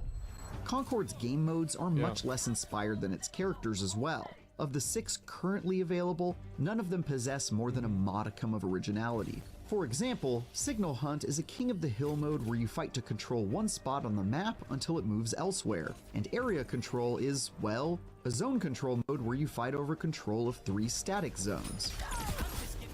All kinds of games have stuff like this. This is not, in my opinion, none of this has anything to do with like the quality of the game. It will have no effect on it at all. None of these milquetoast ideas are especially offensive. It certainly highlights a major issue with Concord, a lack of any signature game mode that sets this hero shooter apart from the other options out there. Love it or hate it, Overwatch's spin on its iconic escort mode made it a defining selling point, even if that idea was admittedly borrowed from Team Fortress 2 before it. Meanwhile, and yeah, Team Fortress 2 probably didn't invent that idea either. I bet there was a game before Team Fortress 2 that used that idea as well. Like the idea of capture the flag or like some other variation of that. This is so old. Like every game has had stuff like this since games have existed. So yeah, it's not like this is some kind of a new thing. The problem is not a lack of innovation, it's a lack of quality. It's always a lack of quality. Concord has a handful of the world's most generic modes I intrinsically understood and was preemptively bored by before I even played them. That's a pretty big miss for a hero shooter that already badly lacks ways it sets itself apart. The issue with Concord is that, like, they're trying to make a triple A game when they should have been developing a quadruple A game. That's the issue with Concord. The 12 designed maps shake out a lot better than the bland game modes though, and I largely enjoy running around Concord's arenas, which feature lots of zigs and zags, cover mechanics, complex like if they just made pathing a that requires quadruple A spending time learning the game, map, everything would be and so some much routes better. that only more mobile characters can easily reach due to the pretty intense heights the vast majority of the stages reach. Man. On the waterlogged planet of Leviathan, you'll fight inside of giant dead sea creatures in the water hazard map and battle through labyrinthine hallways in the shock risk map. While on the dying planet of Akar, you'll blast. What's so crazy to me about some of these reviews is that they don't even address any of the criticism that the game's received for the past like 2 or 3 months. And I'm not talking about like pronouns of like the characters, but like it's just the characters not looking good or anything. And it's just it's like these things, they exist in a vacuum, right? Let's get rid of these little it's basically, yeah, it feels like this is like a PR ad cool, for like Sony or something like that. It doesn't even feel like it's a review. Jojo, go to sleep. Enemies to bits as you dance around the skeletal remains That's of a some years old old, forgotten kaiju. Gotta go to Really, my sleep. only issue is that some of these maps You're are a too young to tad be awake larger at than midnight. 5v5 combat calls for, and that means it can take quite a long time to get back in the action after each respawn. Aside from that though, I've had a great time figuring out the best paths and team strategies across each arena. Verdict. Okay, here Concord we go. isn't the most innovative or content-heavy hero shooter you could play, but with such fantastic competitive gameplay, 16 compelling characters to master, and 12 well-designed maps, it's got the makings of something that could go the distance in the months and years to come. In fact, it's a testament to its FPS chops that even while it has a virtually non-existent story and a serious need for a signature game mode, I still found myself losing dozens of hours to its Yeah, I actually PvP think like the charms. gunplay looks pretty Hopefully decent the in live service Concord. roadmap will do its I feel like thing a lot and of show people are this just promising bitching about shooter like that how love it needs to the become something characters truly look. special. But right now, it's at least good enough for me to recommend. Like the gameplay, like the gunplay actually looks decent. I mean, it looks like any other like first-person shooter game out there, but I mean, it looks decent compared to them, right? So if you like FPSs, I thought and he you was want to try joking. something new. I did. I thought it was some kind of selective editing thing. Mudahar was talking about another video when it wasn't Concord, or somehow it was like different. From what I've seen, Like, haven't I played the didn't game. really believe that. I did not believe. How could you do this? How could you do that? Like, Wukong is an 8, Concord is a set. So let me get this straight. On a scale of 1 to 10, like, I don't. How is this even possible? I don't even understand it. It's so confusing to me. And trying out. They also For gave more, check out Dustborn our a recent 7. reviews of Star Wars Outlaws and Black Myth Wukong. Did they and for really? everything else, stick with IGN. Man, I really think that they need to understand that whenever you're giving favorable reviews to games that clearly have these massive problems inside of the community, and you don't even address any of the problems, you pretend like they're not real, you don't even talk about them, what you're doing is like, you're cutting your credibility in half, and if you do that enough times, you're not going to have enough to rely on when, you know, actually this has already happened to IGN. IGN is probably I want to the listen to the best skill out of up all review of of them, I Concord think. after this. And I want to I still think IGN has a huge amount of problems, like right? Destin. But it is probably the best I want to reviewer listen to his out as of well. all of them. Maybe And not on even stream, maybe they later, do because like there's a this lot of weird Concord lip on stream. service. You know what I think a lot of this is? This is what I'm worried about. I'm worried that these game reviewer companies aren't even doing it because it's like, oh, they're doing it because they're trying to push DEI on us. You know what I'm really worried about? I'm worried about the possibility that they're doing it because they're worried that if they don't give it a good review, Sony could not give them access to future products. That's what I'm really afraid of, because that's what I think is happening more than anything else. That's the really scary thing. And ACG and Scope are the best. Here's what you should do, right? Is there a significant gameplay difference between Concord and Overwatch? I don't know. I mean, like, visually, it looks pretty similar. I mean, I'm sure there are differences, but overall, it really just kind of depends. So that's exactly what's happening, right? Yeah, and so these people are giving favorable reviews towards, I think, studios that they... you know, maybe they want to have like future favors for or something like that. But this came out a day ago. It has less than 1,000 likes. The gap between an IGN 7 and an IGN 8 must be greater than Mount Everest. Most people, more people watched this review than bought the... I heard there's more people who played Golem than Concord. To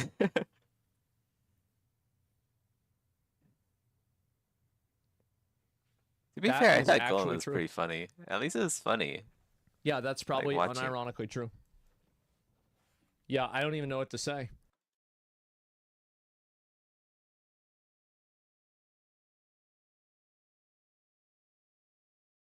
I'll listen to Skill Up. The Shill Up. What is there to say about Concord that hasn't already been said?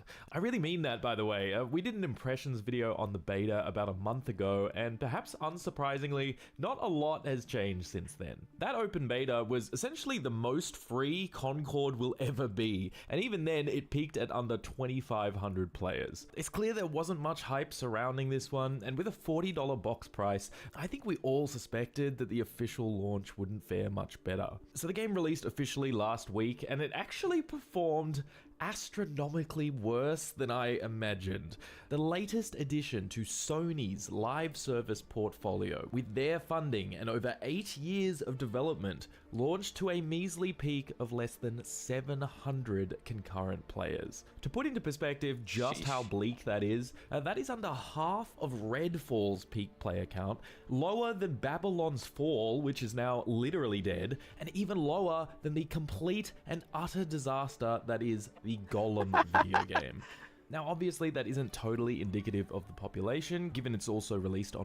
You know, I actually seen like one of the artists post their work for Golem, and like yeah, like no hate for the artists or whatever who actually work on these games. Like you gotta do what you gotta do to survive.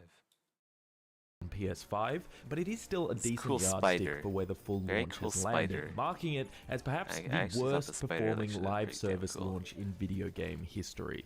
Having now spent about 20 hours with Concord, I can tell you that those numbers are not indicative of a bad video game though, unlike all those other games I mentioned. While weighed down by its unimaginative maps and modes, some needlessly obtuse mechanics, and a pricing model that feels completely out of touch with the current gaming landscape, Concord is a fundamentally solid game in its tight moment-to-moment gameplay and impressive production value. But that stuff almost doesn't matter, because live service games like this literally live and die on their player population. I mean, the ones that have failed to find success have been dropping like flies over the past few years. So even though I've generally enjoyed what Firewalk Studios have delivered here, with that cost of entry and such a middling player base, the future for Concord looks increasingly dire, and that factor makes it very hard to recommend.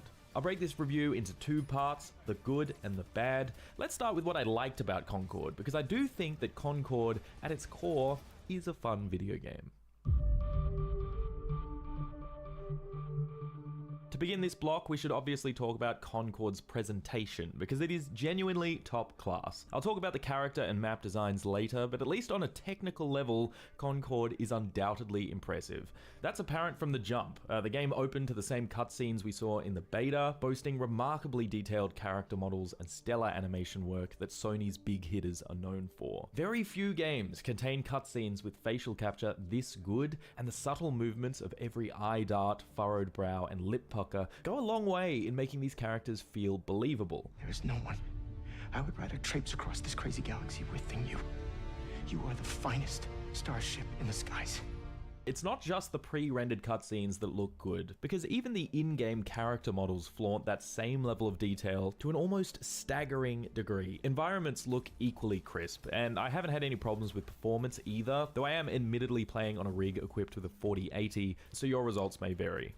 Despite this being a multiplayer-only PvP game, a commendable amount of work has been done here to provide some narrative dressing and world building. The story behind Concord is kind of novel. The galaxy is essentially filled with space pirates, one of which found a map that enables light-speed travel between systems and shared it for free before their demise. Now the pirate crews can roam and plunder as they please, no longer under the boot of the Galactic Federation.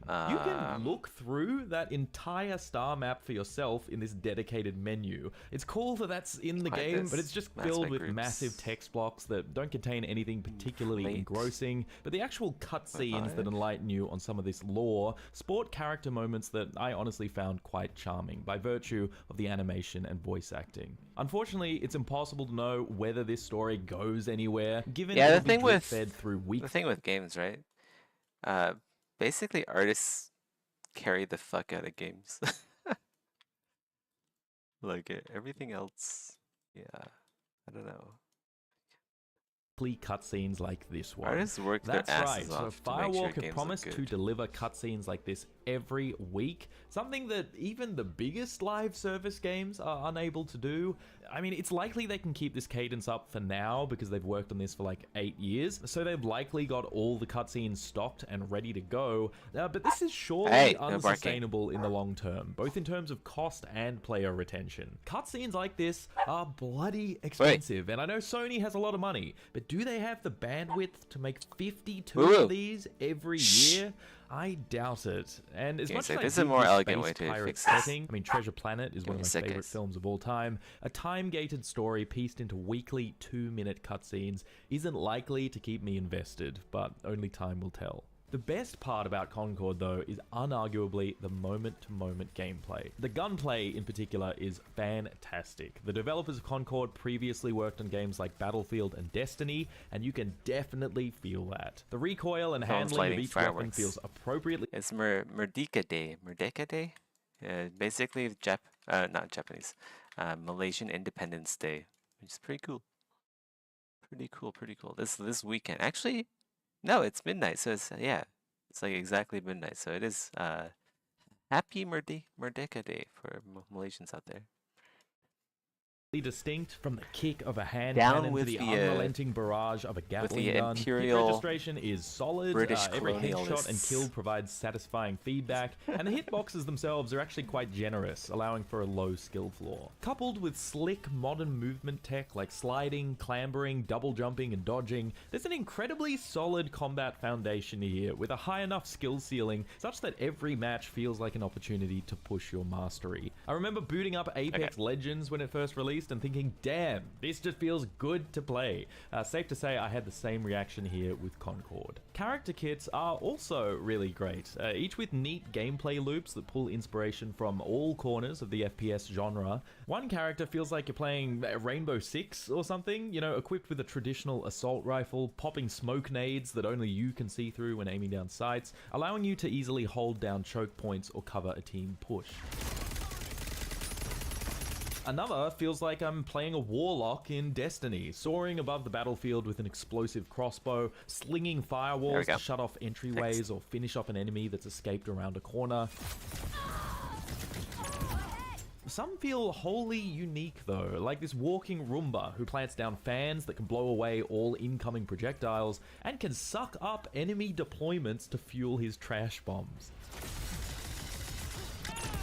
There's a well-balanced roster here, all offering both offensive and defensive utility, none feeling too railroaded into specific roles. There's even a Titanfall-style time trial mode to practice with their kits. Where all of this really shines is in the Rivalry playlist, where there are multiple rounds and no respawns, similar to something like Valorant. It's here that ability usage requires more consideration, as deployables like healing pads and traps will persist between rounds. And because in this playlist you'll be locked out of characters you've won rounds with, you need to make use of their kit while you can. You also need to use those abilities more sparingly here, as a lot of them are restored through enemy kills and there's far less opportunities to do that. I've only played a little bit of this playlist, but it was by far the best demonstration of how tight the gunplay, movement, and character kits are here. The raised stakes intrinsically rewards players for sticking together and force me to think about these kits in a way that the other modes don't. Unfortunately, I suspect over time it'll get increasingly difficult to appreciate this side of the game.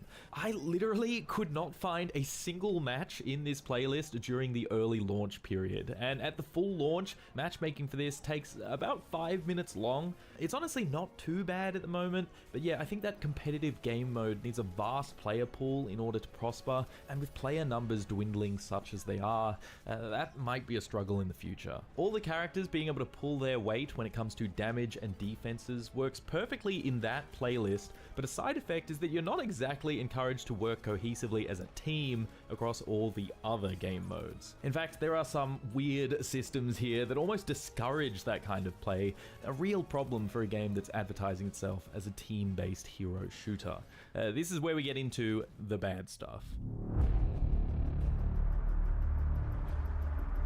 So Firewalk Studios have clearly positioned Concord as this... I'll be right back, I need to go pee.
Okay, I'm back. Middle ground between a casual team shooter like Overwatch and a more hardcore competitive one like Valorant. It facilitates both styles of play through its modes and character kits, and while I do think that works for the most part, there are some design decisions here that seem to almost work against the team shooter conceit. In the modes that have respawns enabled, trying to meet the needs of your team is a bit of a nightmare. First off, instead of having the traditional tank support damage archetypes, you've instead got like 6 of them. You've got a Anchor, Breacher, Haunt, Ranger, Tactician, and Warden, but these are not categorized in any way at the character selection screen, so you've just got to remember their nondescript icons or hover over each of them, but the respawn timer is so bloody fast that you almost have no time to do this, and then you can't swap again until you die. This is a problem because while the roles themselves aren't as important as in something like Overwatch, you do need to navigate them for their crew bonuses. So each of these roles essentially provides a buff like a faster dodge cooldown or increased movement speed, and these persist for the entire match. What struck me as completely baffling though is that whenever the game refers to your crew, it is not referring to your match-made team of other players like you might expect. It's referring to your character roster only. So if I play a tactician who grants faster reload speed, that does not apply to my team. It only applies to me. So the idea here is that throughout a match, you're meant to swap between these roles upon death to stack up these bonuses for the next character you pick. By the end of the match, you've kind of got like a buffed up character. I mean, this is just so strange. It's clearly an effort to encourage experimentation and learn multiple characters, but it results in a number of issues. For example, if there's a character you particularly like playing, like say the Roomba robot, but you want to give him faster movement speed because he moves as fast as an actual Roomba by default, you would need to play as another character that provides that buff first, and then swap to the Roomba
Okay, I'm back.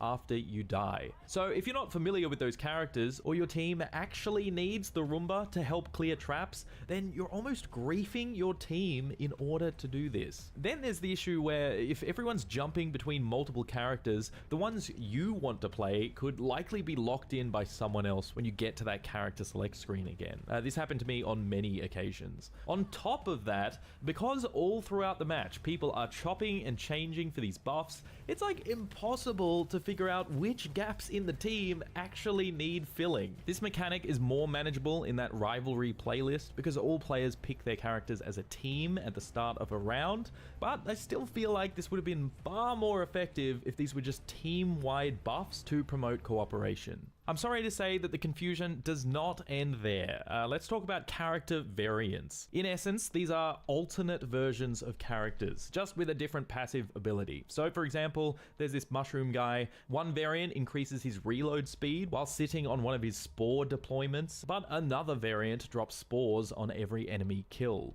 To swap between these variants though, they need to be placed in your roster via this crew builder, because each variant takes up a separate slot.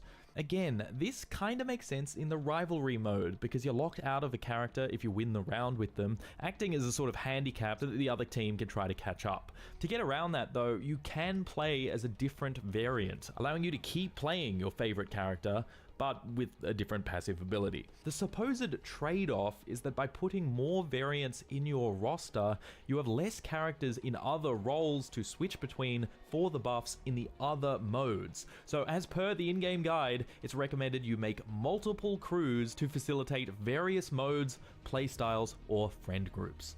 You still with me? Doesn't that sound fun? No. No, it does not.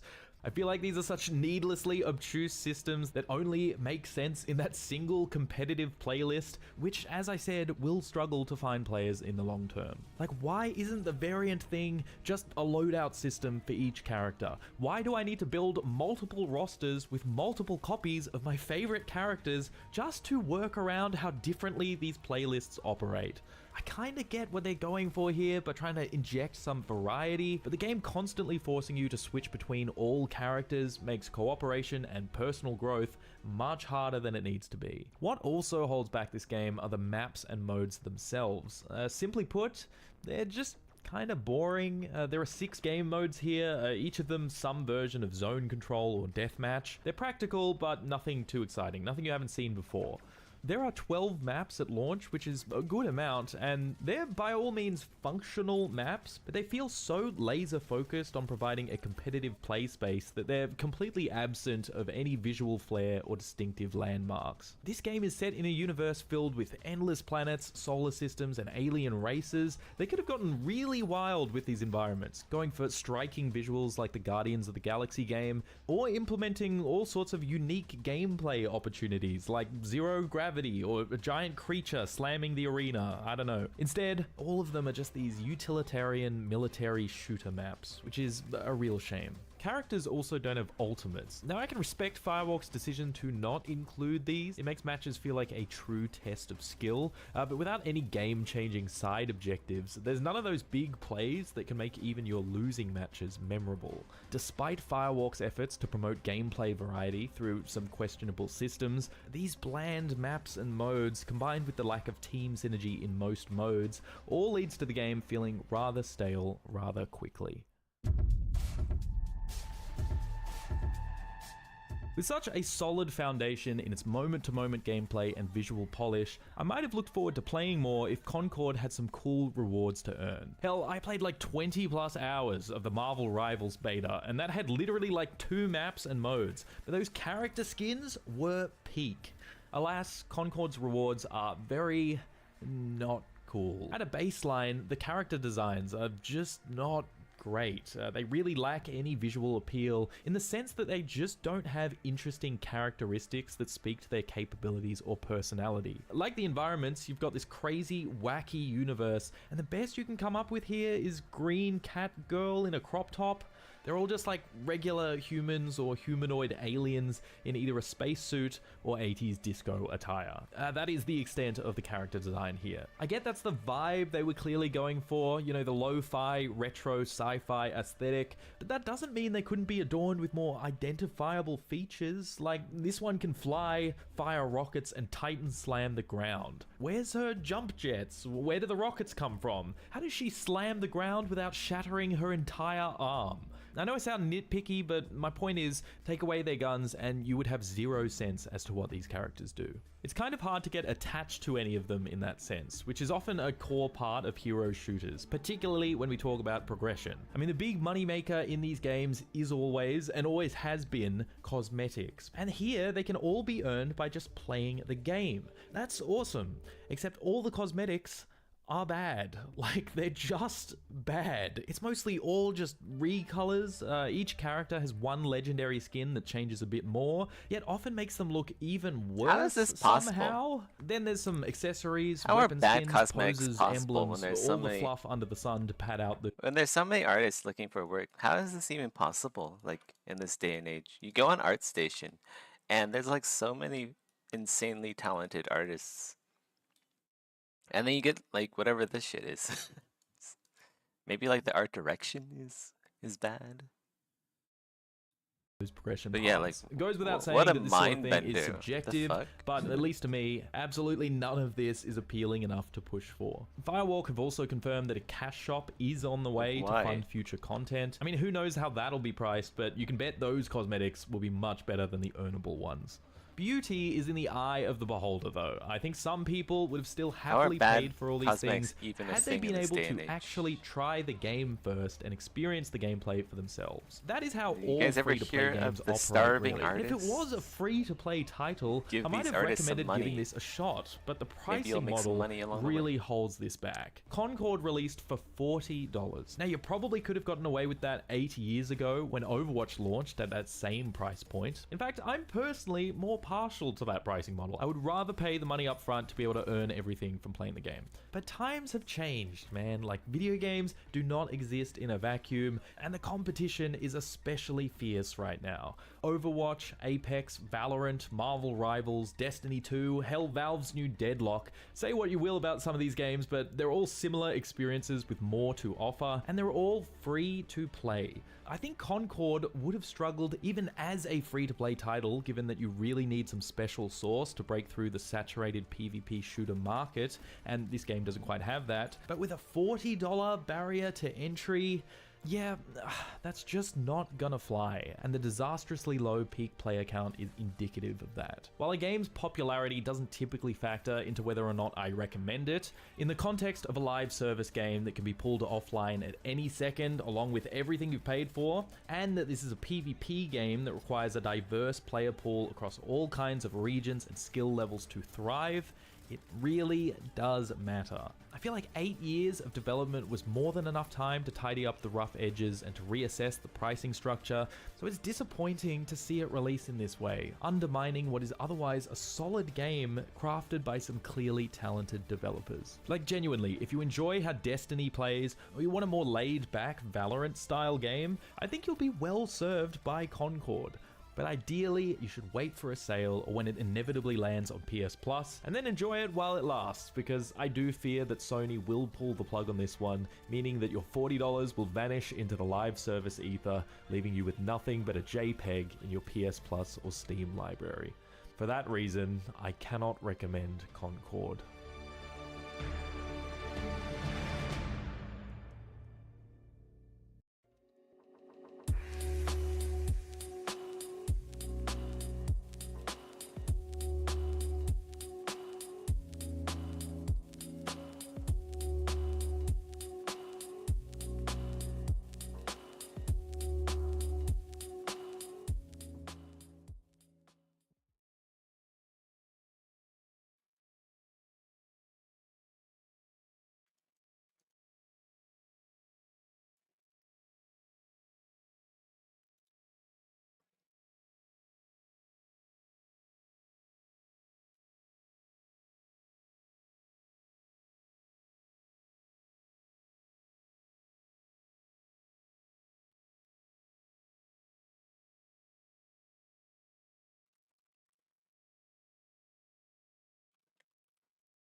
comes out and it very much isn't.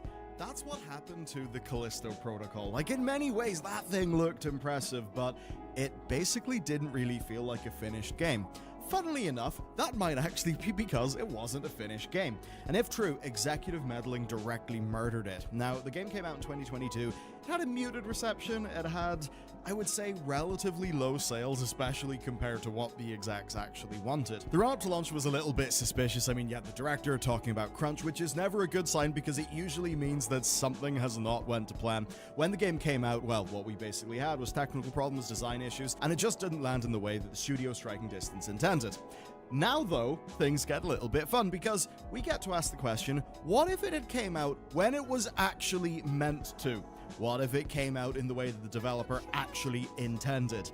Yeah, this is a weird story.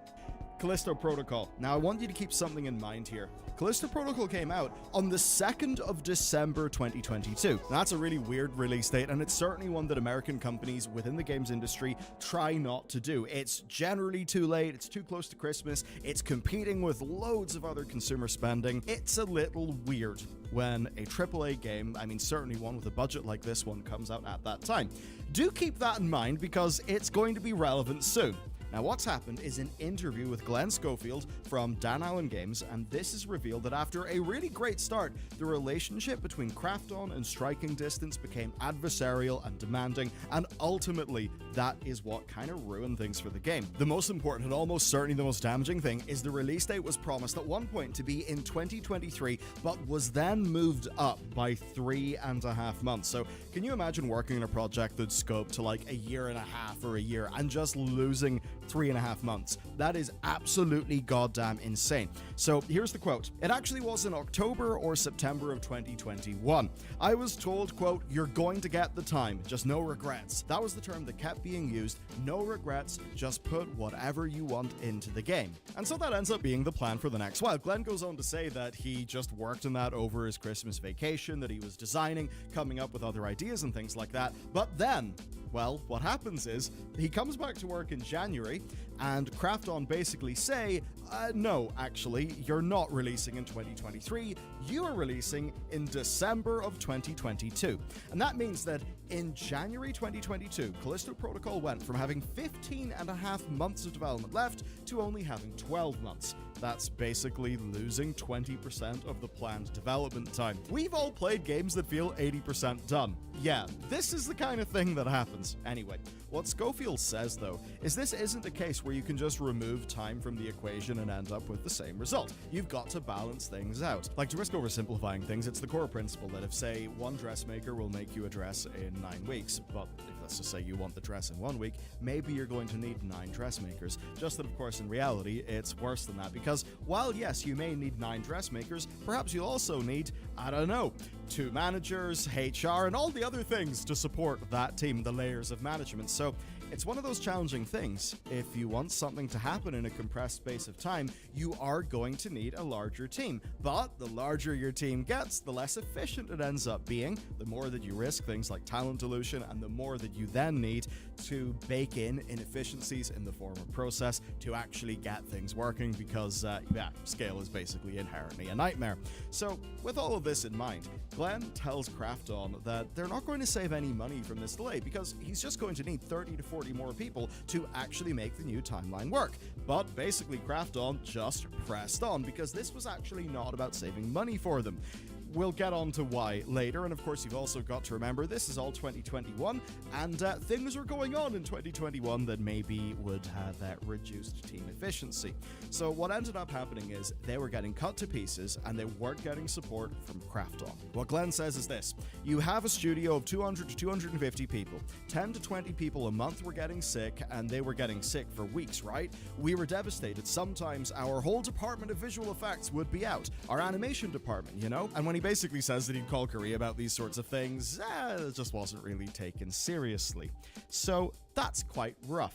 Now, of course, there was another big change in 2021 in the games industry. The change that, of course, has resulted, or at least partially resulted, in nearly 12,000 layoffs in just this 1 year. And that is that games looked like an amazing investment opportunity during the pandemic. People were locked up at home, way more video games were being played, and that just led to surging revenues and a little bit of a speculative bubble being popped up. So what would happen is loads of these companies would become flush with cash, and they would start offering real absurd salaries, like really, really big ones. Glenn quoted 110 grand while working from home. Now, the problem that this would have posed for someone like Striking Distance is, well, they're a smaller team with less clout. That ended up being a really big challenge, because you gotta remember, it's not only the big companies, poaching staff off each other, it's also there being like a lot of startups that are getting a lot of investment. I mean, as an example, and this is definitely one of the higher up ones, but I actually heard of Senior Animation, somebody basically losing a prospect to that because they were given an offer that was like well north of 300 grand. So that's challenging, and Glenn says that they had 49 people quit because of this in 2021, and it's what Glenn anyway calls the Great Resignation. So all of this was going on. I think you can imagine it's not great. They've lost months of their schedule. Their team keeps on, having sickness and that kind of thing. And they're also having loads of people quit. And that's all in an environment where hiring is really hard because there's a lot of money just around the system. Yet through all that, they were able to hit their deadline on the 2nd of December. And, well, it really does suck. Why? Basically, they cut 2.5 bosses from the game, 3 or 4 different enemy types as well, and they were doing all of this while they were trying to finish the game on time. And that meant that they had to cut things for the sake of speed, but they weren't really able to make the design fully work, as it was, of course, intended at the start of 2022. And that was very much spoken for in the reviews, where yes, there was performance issues, stuff like that we're maybe a bit more used to, but then just design decisions that felt odd. Things that felt just really half-baked, not really that well-conceived. And it turns out that by the end of 2021, all of these things were probably quite well-conceived. Problem, of course, was they lost time and they had loads of issues. They ended up on OpenCritic having a 67 average and a 42% recommendation, which is obviously not great. Some stuff was then chalked up to just sort of, the DLC will come in and make a lot of things better, and that just didn't really happen. Now, the first signs of all this that we got was crunch. Basically, they crunched it, and Glenn basically said that he was proud of the team. That's one of those things where I do understand how, at the time, right, you basically have Glenn being like, yep, we have had to do so much crunch to make this happen, and I'm really proud of the team. And then people are basically saying, well, that's probably bad. You've probably burnt out all your staff. Why are you proud that you managed your game poorly, that you managed your schedule poorly and burned everybody out? That seemingly is silly. And of course, he will then say, well, here's all of this context, which we can now talk about today. I mean, as an example at the time, this is what Jason Schreier tweeted in response. This, from a studio head, is crunch culture defined. Of course, nobody is forced to work insane hours, but imagine the reduced bonuses and lack of promotion opportunities if you don't. You do it because you love it. Weaponized passion, this is why people burn out of gaming.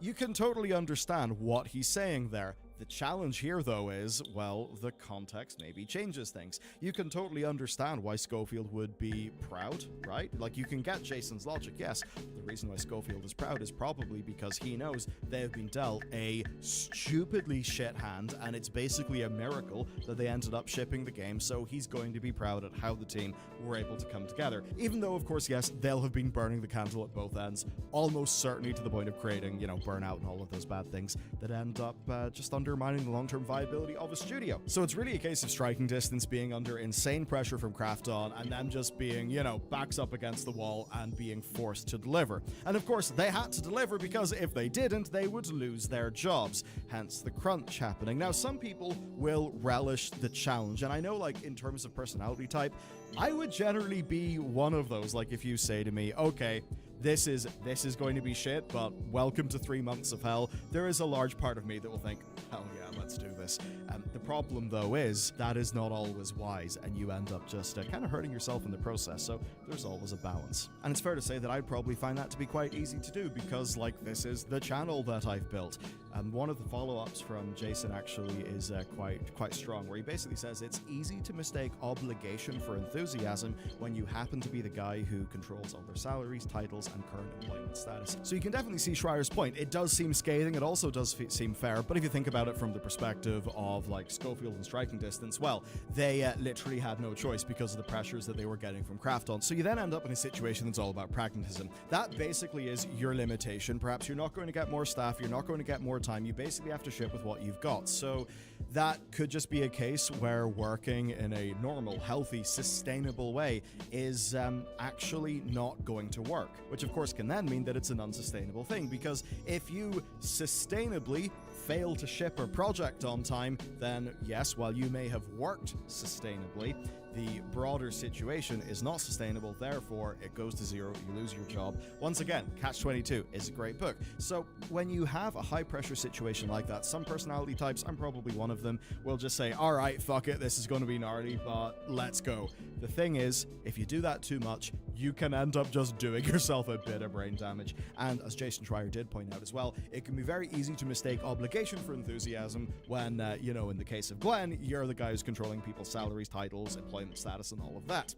Not that much of that ended up mattering, because they did in fact lose their jobs. After the game came out and only sold 2 million copies rather than the 5 million Krafton was allegedly expecting, 32 staff from the around 200 were let go, and then only a few months later, Striking Distance's CFO, COO, and CEO, that's Glenn, they all left of their own accord, which does mean that the studio now is just doing things for Krafton, but the actual, you know, the management, they basically all just left. So you're probably looking at all this and thinking, my god, why did any of this happen? Like, why did Krafton go so insane and pull the release forward by 3.5 months? Well, per Schofield, Krafton went public in August 2021, and that basically changed motivations. He says, we went public and it put an awful strain of the company on the board of directors and everyone else, and then they, as in Krafton, put the strain on us probably.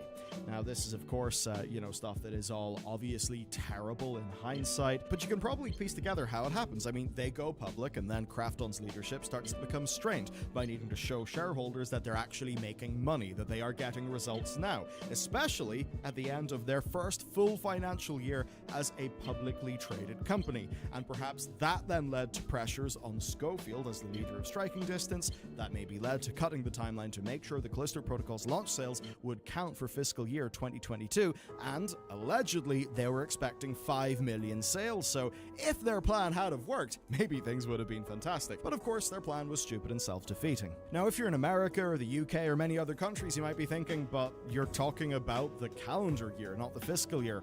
No, not in Korea. Krafton's a Korean company, and the Korean fiscal year ends December 31st. So remember the date and the framing that I gave to you earlier? Money in February or March would have been fine for many other companies, but Krafton wanted results in that fiscal year, and that is why it had to come out in December. Basically, money in December was more important to them than a better game in April, and that just all, of course, spiraled downhill and ended up killing this game.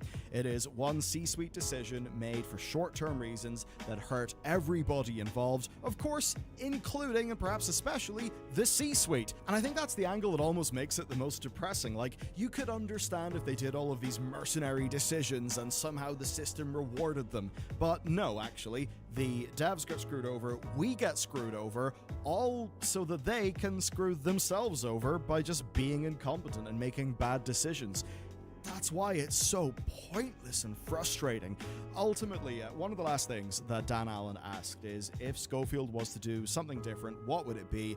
And Schofield said, one thing, put my foot down, I'm not shipping. Yeah, if you want a game to ship, then you can come take over the studio and ship it. Sometimes you don't know who you are, you know? And 4 or 5 years ago, I was like, well, who am I to tell these guys I'm not going to ship the game? And in hindsight, he feels like he just should have said no. And that's the situation. Schofield felt like he couldn't say no, and I'm sure a few of his staff, when it came to all the crunch, also felt like they couldn't say no because they probably realized the context they were in, and all of that because Krafton just decided to hurt itself. So, thanks Krafton, you morons, you really screwed up that one. And that's really it for this video. Okay, have a great day, see you next time.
guys, I'm gonna go to sleep here.